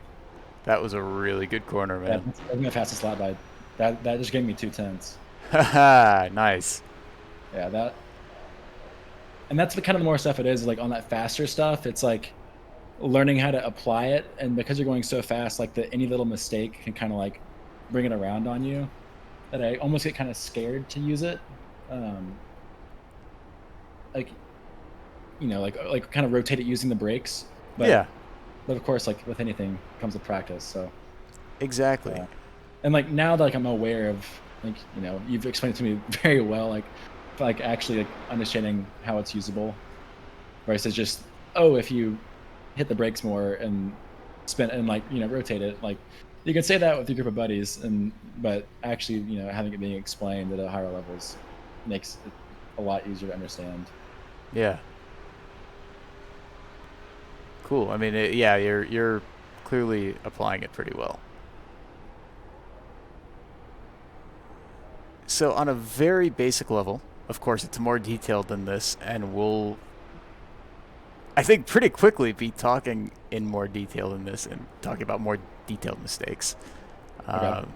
Smaller mistakes, smaller inefficiencies. But on a very high level, this is the goal, right? We're trying to just keep the car feeling like this the whole way through. The whole way through each corner. Yeah. And, you know, it looks like you're not having much trouble with that on throttle. Maybe some corners, good for you to be reminded of it. Yeah. But yeah, you know, want to be keeping the rears at their limit, as well as turning the fronts as much as they'll go throughout the whole corner and through that transition between brake and throttle. Yeah, that was the big thing for me when I started sim racing. I was like, oh, if I need to turn more, I just turn the wheel more, right?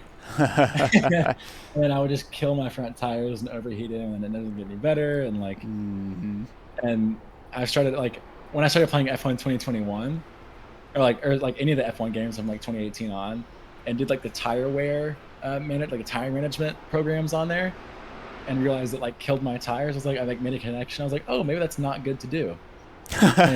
and so I've always like kind of thought about tire wear now, like, or at least a lot more since then than before. Sure. The lap before this one, I was up a tenth the entire time. The last two turns, I lost 3. I was like, dang, you gotta get used to using that again, or using that a little bit more.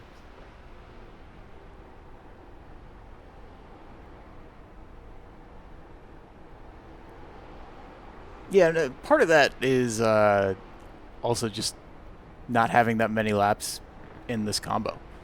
You know, it's nobody can be nailing it, be completely on the limit within a tenth in every corner with you know, 30-40 laps of practice. It's just not possible.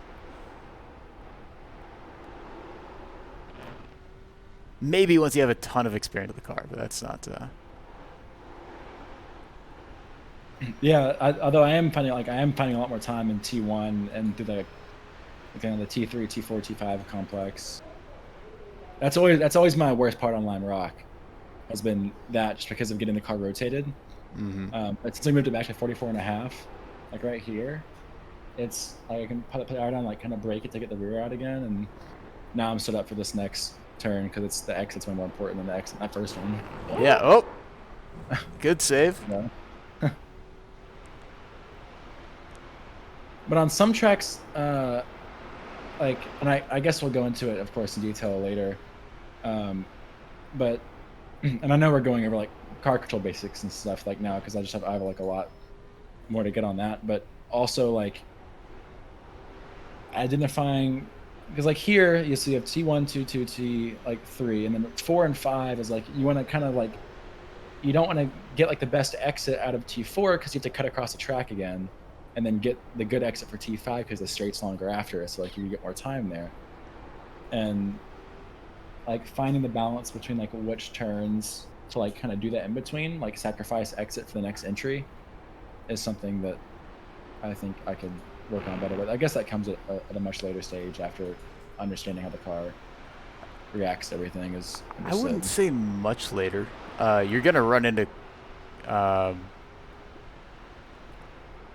I call those complex corners or complex sections. When there are multiple corners chained together that you have to optimize. Yeah. You're going to run into complex corners all the time. So as long as you have an idea what the basics of car control are, even if you haven't mastered them, it's worth talking about.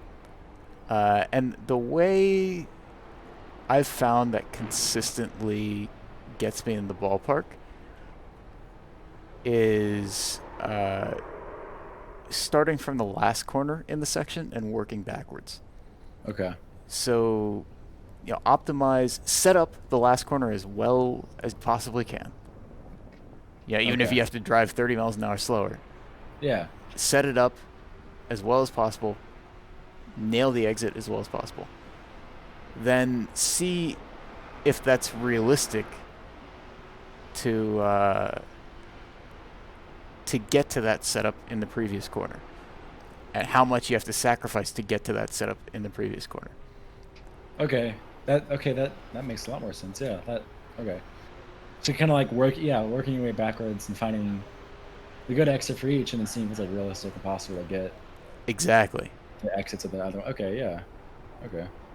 You'll quickly find a balance through each corner's exit and the next one's entry that's at least pretty close. And then from there, we'll have to optimize with a little more trial and error, but that gets you very close relatively quickly. Yeah. Cool. Yeah, because like the only way I've been able to ever really do it is just like, well, I mean, I guess just it takes time to learn the track. Just go out there, put a whole bunch of laps in. But that's the like third sector of the Hungaroring. It's like, I remember when you suggested if you were asking if I'd done a lot of laps on this week's track, and that last section where it's like two pretty closely, honestly, like the layout of the two turns is pretty close, but like the speeds of each of them is a lot different, and like chaining those two together because like one of them can be flat out, like flat out entry and like a slight break, and the other one's like a break on the entry and then like break on the second turn of the complex. Are you talking about the left-right into the next left-right? Yeah. Yeah. Kind of, come at the back. Yeah.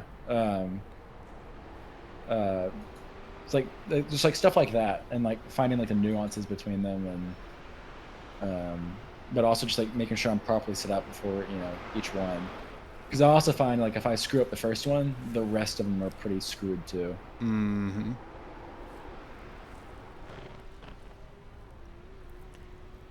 Just curious, what is this track temp? Track temp is, do you want Fahrenheit or Celsius? Fahrenheit, if you got it. Yeah. Just gotta switch it over. Track temp 106, air temp 72. Yeah, I just wanted to see if it was similar to the one I put on the test session. It felt pretty similar. Is it? Yeah, I had 120 on the other one. Ooh, it's That's not hot. that similar. It's significant. I mean, it's a big difference. Usually, like whenever my buddies and I, we'll put like a hosted up, we'll put like an hour practice on before our league races each day before the actual league practice goes live, because then it just goes straight into the race there instead of the real track we'll be using. We make the track conditions absolutely terrible. Like we'll just run like 20 to 30% usage, like 110 at 20 degrees. And if we can survive on that, we figure we can survive on the track in the 70 degrees. Yeah. It usually makes you really frustrated, but we usually find better lines in that because you just search for the grip a lot more, or at least I wouldn't say search. I'd say use the grip you have available to you in a lot more efficient way. And yeah, I like that. And then once you get into that colder track with more usage, it's like it's all natural at that point.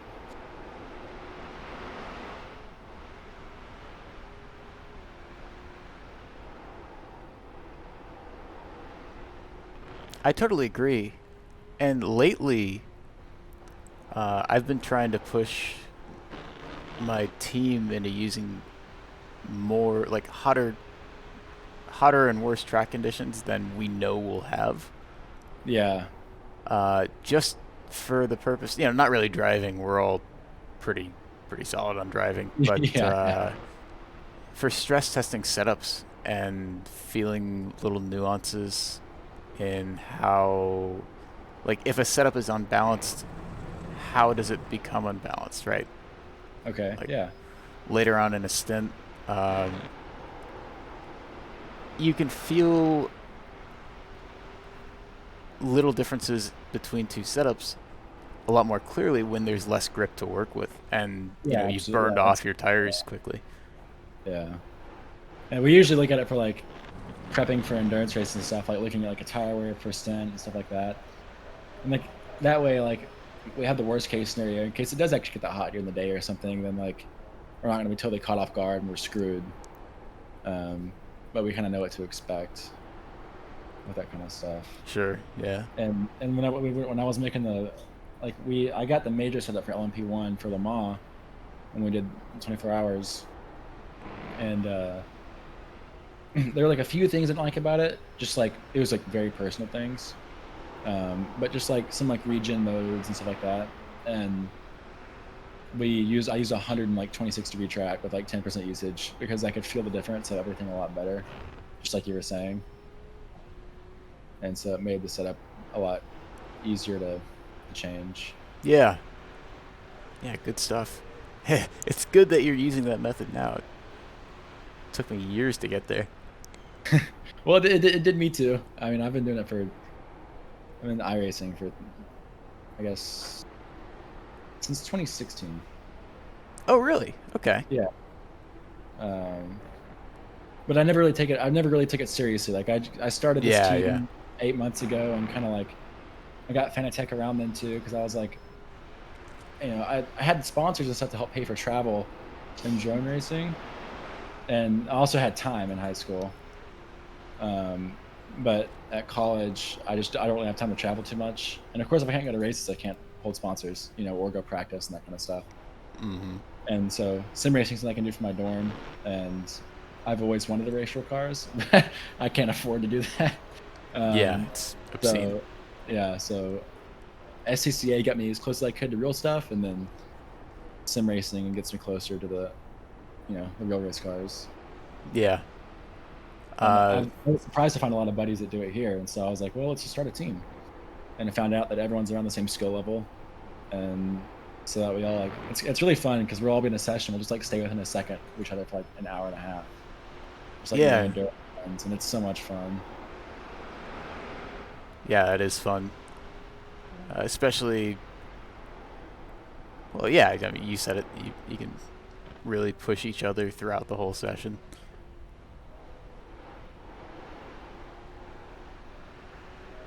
That's These really curves cool. seem pretty deadly on the inside. Well, can you tell me why they're deadly? They look like they have pretty strong sloping Yep. right next to the track surface. Exactly. I remember like in like the ridiculousness, we ran the McLaren F1 car here like last season, and it was so funny because like if you like even thought about touching a curb, your suspension would like go through the car and like shoot up. So it taught me to never touch the curbs in this track. Yeah, especially this version of the Porsche is a lot more forgiving with curbs, and you'll be able to hit a lot of them. The old Cup car to me, or the last Cup car, seemed a lot less forgiving to me. Yeah. It seemed like you were on the limit and you were going fast, and like it was just. I have a buddy who lives in Miami who did some real Cup car driving, and he's like, the iRacing one feels pretty realistic in the turns. This is the old one at least. But he said like under braking it felt a lot different than the real one. Yeah, but I've heard that too. That the real one is generally more forgiving.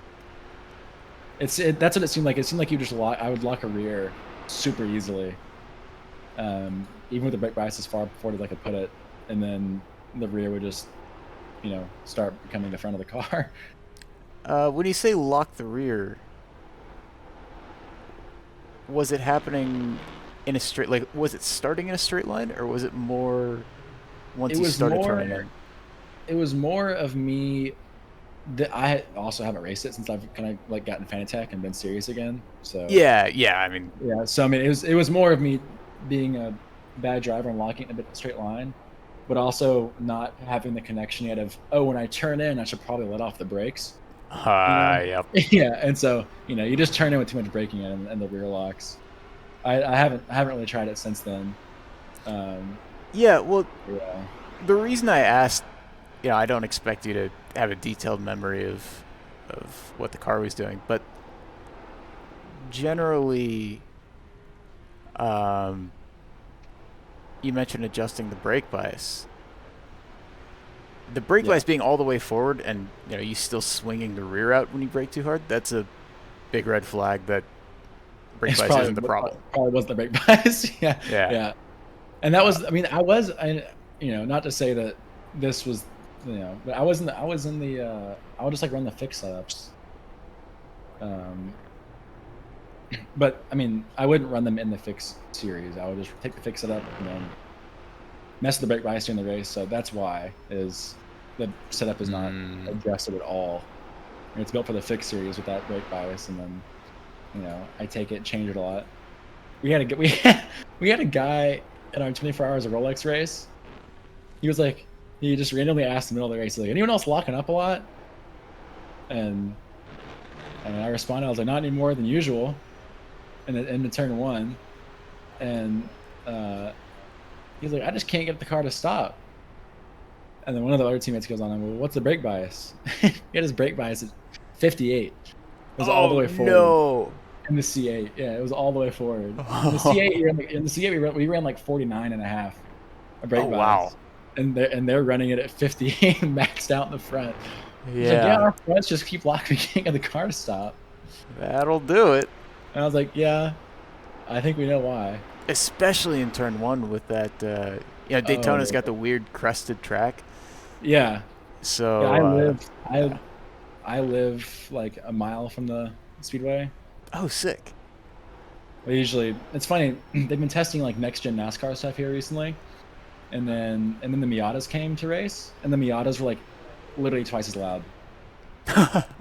Really?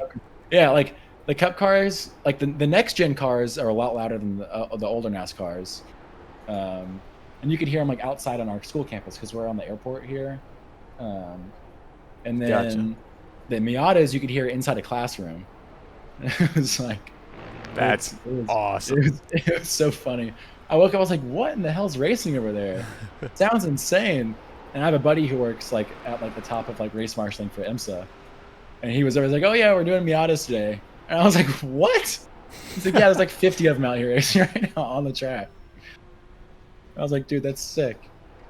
Was that last weekend, the NASA championships? Yeah. Nice. We tried to find a way to get tickets, but it was like the day of we found out, and so it was like kind of too late. Gotcha. Yeah, one of my teammates was actually racing in it. He got 13th in the Miatas, I think. Yeah. I would just Miata to me like, yeah, like those fast cars would be cool. Like if I ever get to drive one, the thing is like I would never be able to push it to its limits. Like I definitely couldn't push a Miata to its limits either, just because I'm not a race car driver. But like they just be, I feel like Miatas would be so much fun to race on that track, just because like you could really get down into like the nitty gritty of it, rather than like focusing on like just trying to handle the car. You could like figure out how to drive the car a lot better. Yeah. Somewhat, but I don't know. It's hard to drive an MX-5 to its limit. Okay. It's because it's slower. Did you used to race them? Yeah, I ran the Pro Series in real life. That's sick. Yeah, it was really cool. Fantastic learning experience, but also way over budget, and I finished like one race without problems.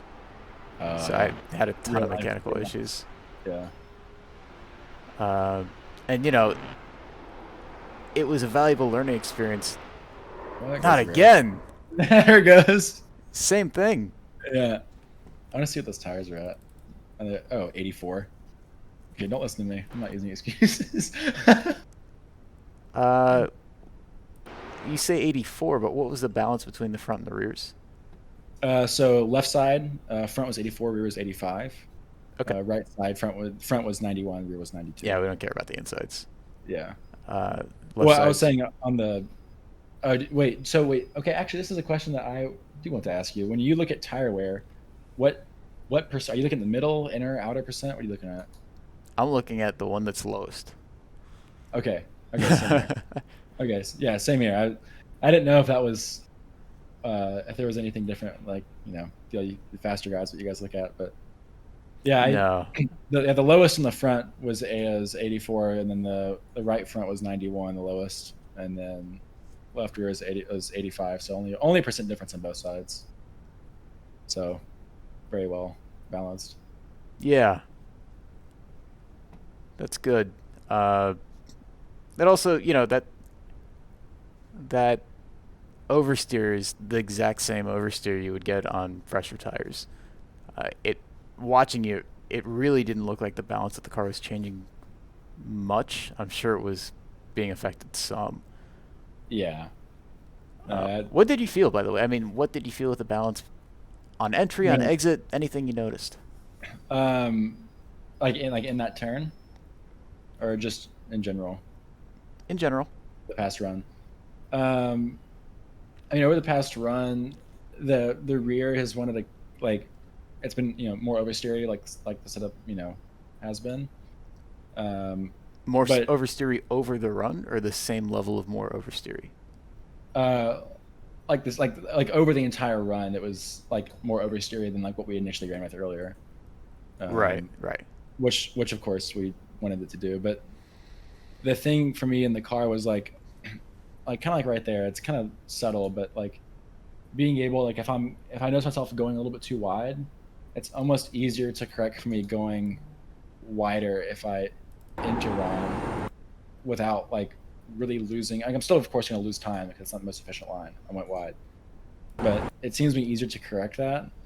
And then also I feel like I'm able to turn in a little bit later to stuff because I can rotate the car more in the same time period of like getting to the apex. Mm-hmm. Yeah. Okay, great stuff. Yeah. And that isn't what I was looking for specifically, but that's really good that you're recognizing that. So that's more on the rotation side, like how much the car's actually turning with stability, right? Okay. What about the stability itself? How was that feeling overall? Did that change throughout the run?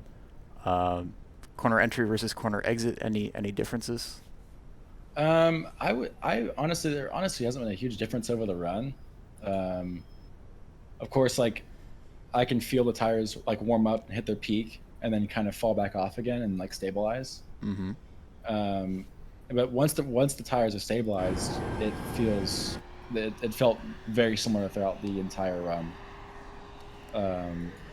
Like it again, kind of like I said before we started on the track, like it doesn't feel like the car is like necessarily built, to like the setup isn't causing the understeer or oversteer necessarily. It's more, me doing it. So it feels the front and the rear feel like they also have like equal amounts of grip. Like one isn't like just like there isn't a ton of understeer because the front or the rear has a ton of grip and the front doesn't, or a ton of like oversteer because the front has a ton of grip and the rear doesn't. And it seems like if you're sliding, it's more of kind of all four versus like just like mainly the front of the rear. I don't know. Okay. And the car feels like spot on in terms of balance. Like the front of the rear doesn't feel off, or like the front of the rear isn't like particularly heavy. Anything. Good.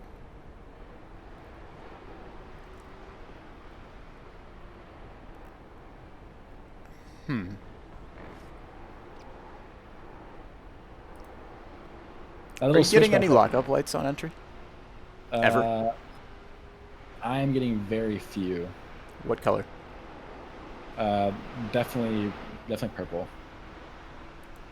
Okay. Pull the brake lights back some more. Okay.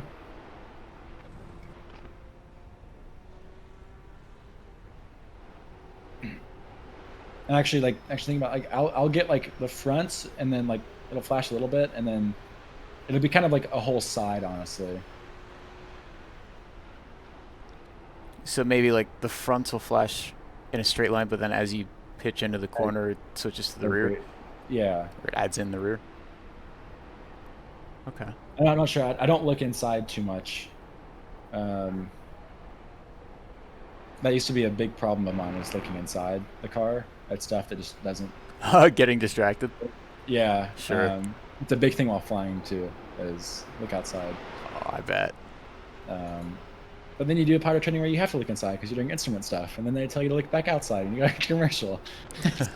It's all hectic, but yeah. Also, like with VR, something that like since I started running VR, something like I'm watching videos on YouTube of, and is like eye tracking for like real, like from like helmet cams and stuff of like real, of like Kevin Magnussen around like an F1, like around Spa or something. And like seeing where he's looking on the track, rather than like, and I found myself that I'm looking like at like the track in front of me, and I'm not looking ahead and not looking where I should be placing the car.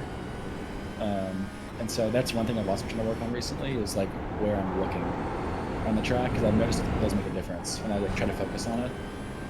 I just find myself falling back more to looking in front of the car too much.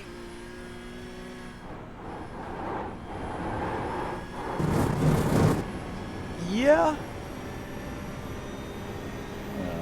But that could be a thing that's not really as important as I make it out to be. Well, it's conventionally portrayed as very important, right? It's like one of the first things they teach you, and it makes sense. Like, to keep the car on the road, you got to be looking ahead. Yeah. When we're talking about really optimizing, though, I really believe that that problem tends to fix itself if you're anchored to the rest of the good stuff. So, if you're focused on keeping the car rotating smoothly and efficiently, if you're focused on braking at the right spot, braking at your marker, you're watching it coming and braking there. And once you brake, you look into the corner, because once you brake, then it's time to think about keeping the car rotating on the limit.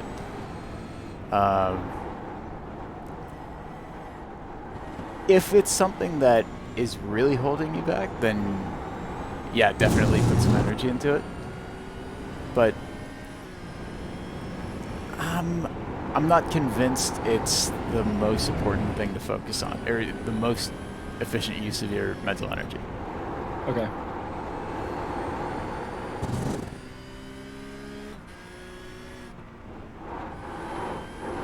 Yeah, that was my best lap in a while.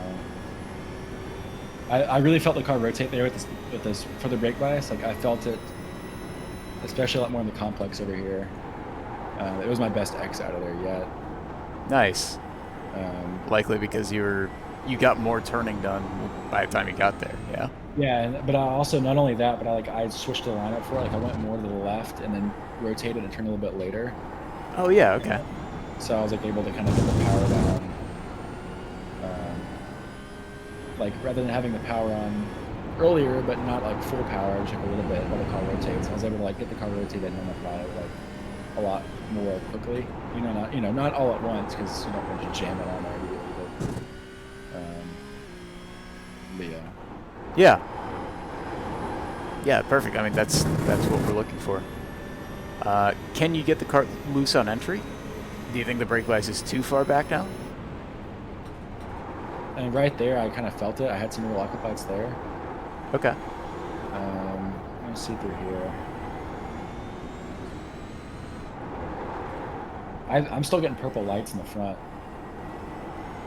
even with the brake bias all the way back where it is. Wow. Yeah. I mean, yeah, it's back there. Okay.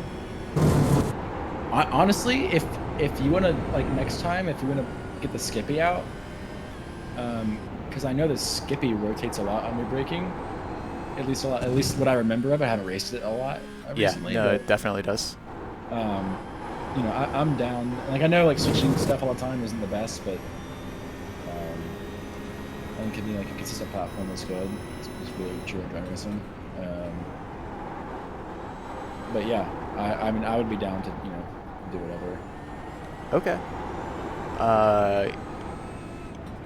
Yeah, if as long as you have interest, I think that's worthwhile for sure. Oh yeah, I'm down to take whatever suggestions I mean you have.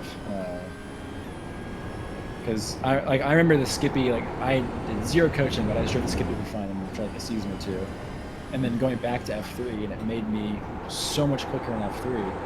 Because like I didn't understand like weight transfer like at all. Like I have like a basic idea of it now, but like and then I drove the Skippy for a while, and I could like actually see the weight transfer happening because it's just the Skippy. Right. Kind of like in this car, you can just see it easily. You can see the front pitch, and the weight setback on the rear on power exit or on corner exit. And then, but like in the F3 car, you can barely see it at all. Especially sitting in like a seat, that moves around a lot because I was in a rolly seat. Yeah.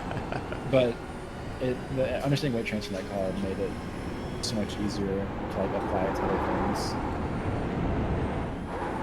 So good, yeah. I'm definitely down to work with you on whatever you think would be best. And I can put in practice on both cars too. I mean, over the week, I can put in practice for whatever. So.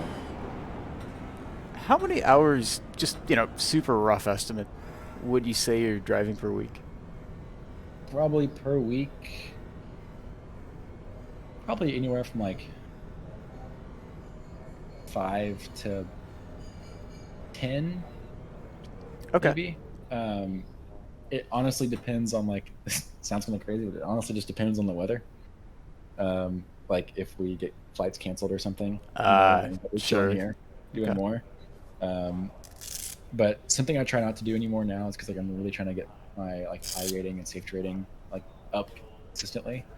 Is like I'm not gonna come home like really tired from school and like get on. Because I just tend to like make mistakes and wreck out more and totally and that kind of stuff. So I try to like get on whenever I'm like I feel good, I have some energy. But usually when I get on, I do like 2 or 3 races. So I mean, I would say, I mean, it varies, but anywhere from 5 to 10 hours a week. Okay, yeah, I mean that's a solid amount for sure. For and I can also like definitely like, now that this is happening, I'm definitely putting in more hours, just because like I want to improve best I can or use this best I can. So yeah, I'll definitely put in some more time. If you have any car track suggestions, any activity suggestions or things I should focus on, like outside of coaching or whatever, like I'm all ears. So.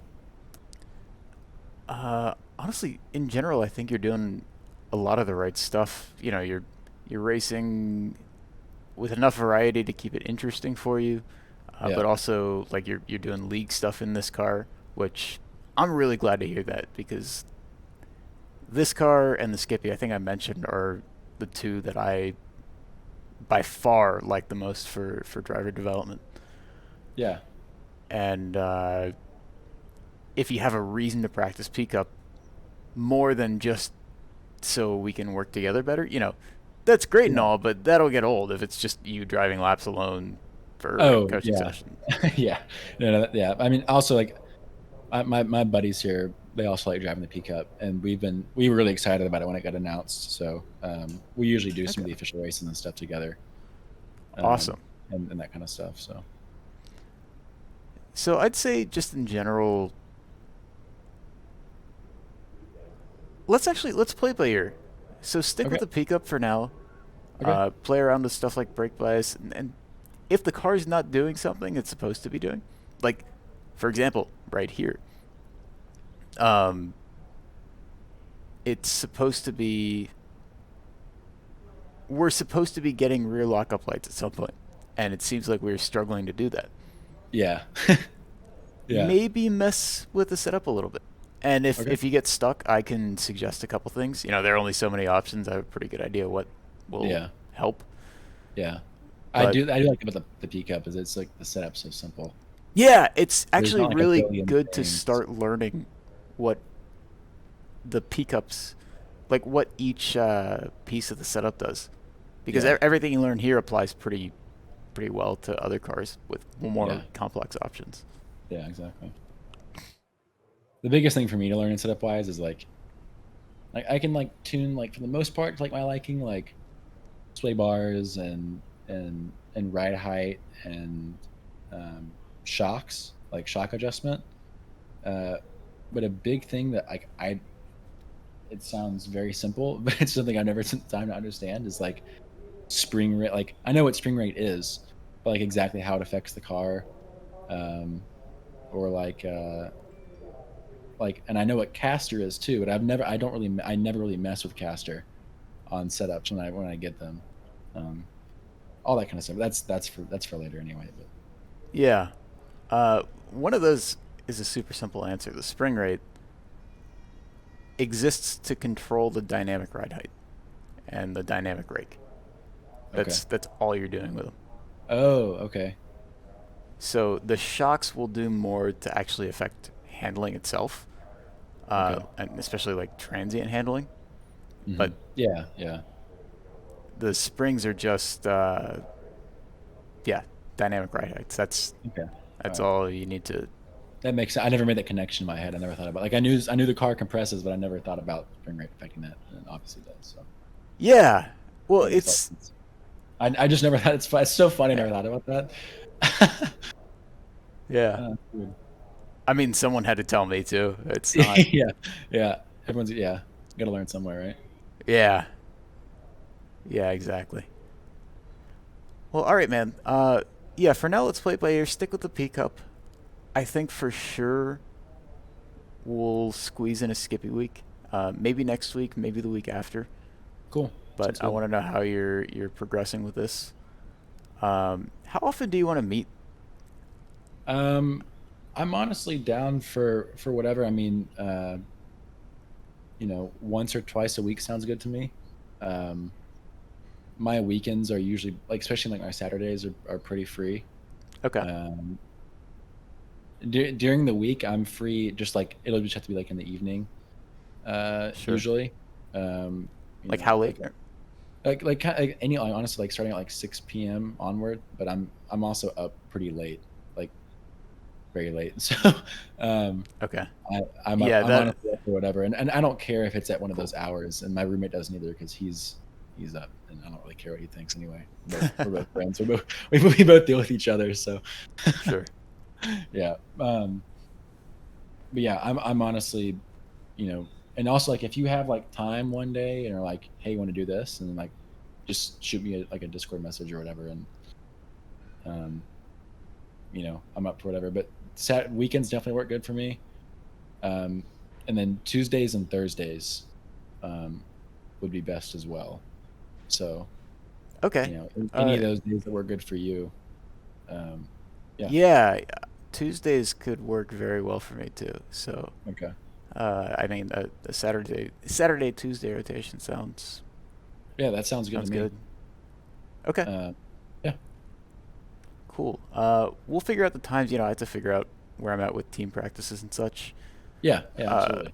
I'm doing 2 pro series right now, and oh gosh. Yeah, it's brutal. Sounds like I mean one low level league is enough for me at a time.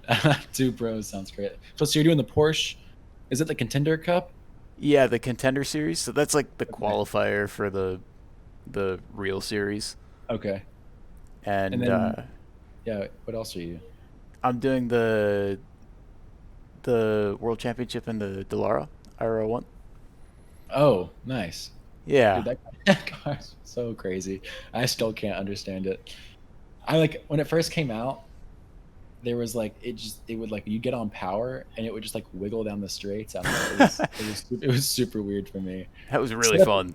Yeah, it was so crazy, and like the gear shifts were so aggressive that like you would go from like second to third coming out of like T1 at Spa, and it would just like quarter throttle and just checking that's around. Yeah, that car is a blast. It's a lot of fun, but yeah, I don't know if people drive it as fast as it is, because once I figure, it looks like once people figure it out, it's just ridiculous.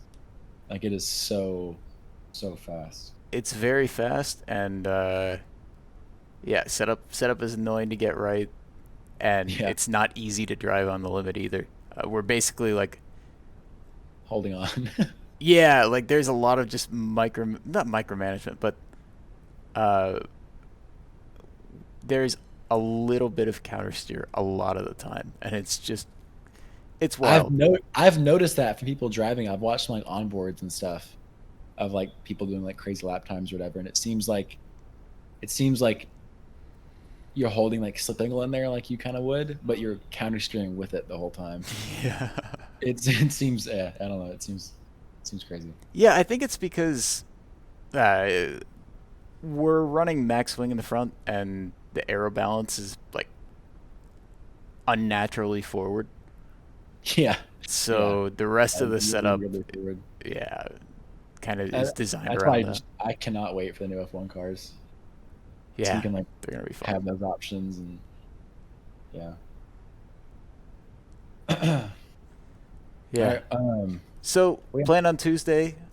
Keep working on peak up. Keep like specifically finding that entry rotation throughout the whole corner. Okay. And also like on throttle, be thinking about it. We didn't talk about it much today. It's equally important. Okay. I feel like it's easier for me to like kind of attain. I don't know. I was kind of noticing myself doing it more with like when I finally like kind of clicked that entry like rotation in there. It was more of like a habit to hold that all the way through, or like I don't know, kind of adjust the exit with it, rather than like going in with no rotation in the rear and then adding rotation halfway through the corner. Kind of, I don't know, like adding like more slip angle in there. I'm not sure. I'm wording it right, but yeah. Well, that makes sense. I mean, the target is to get to the ideal rear slip angle. Yeah. Quickly, and have the car stay there throughout the corner entry. Yeah, absolutely. Right? Yeah, so makes sense.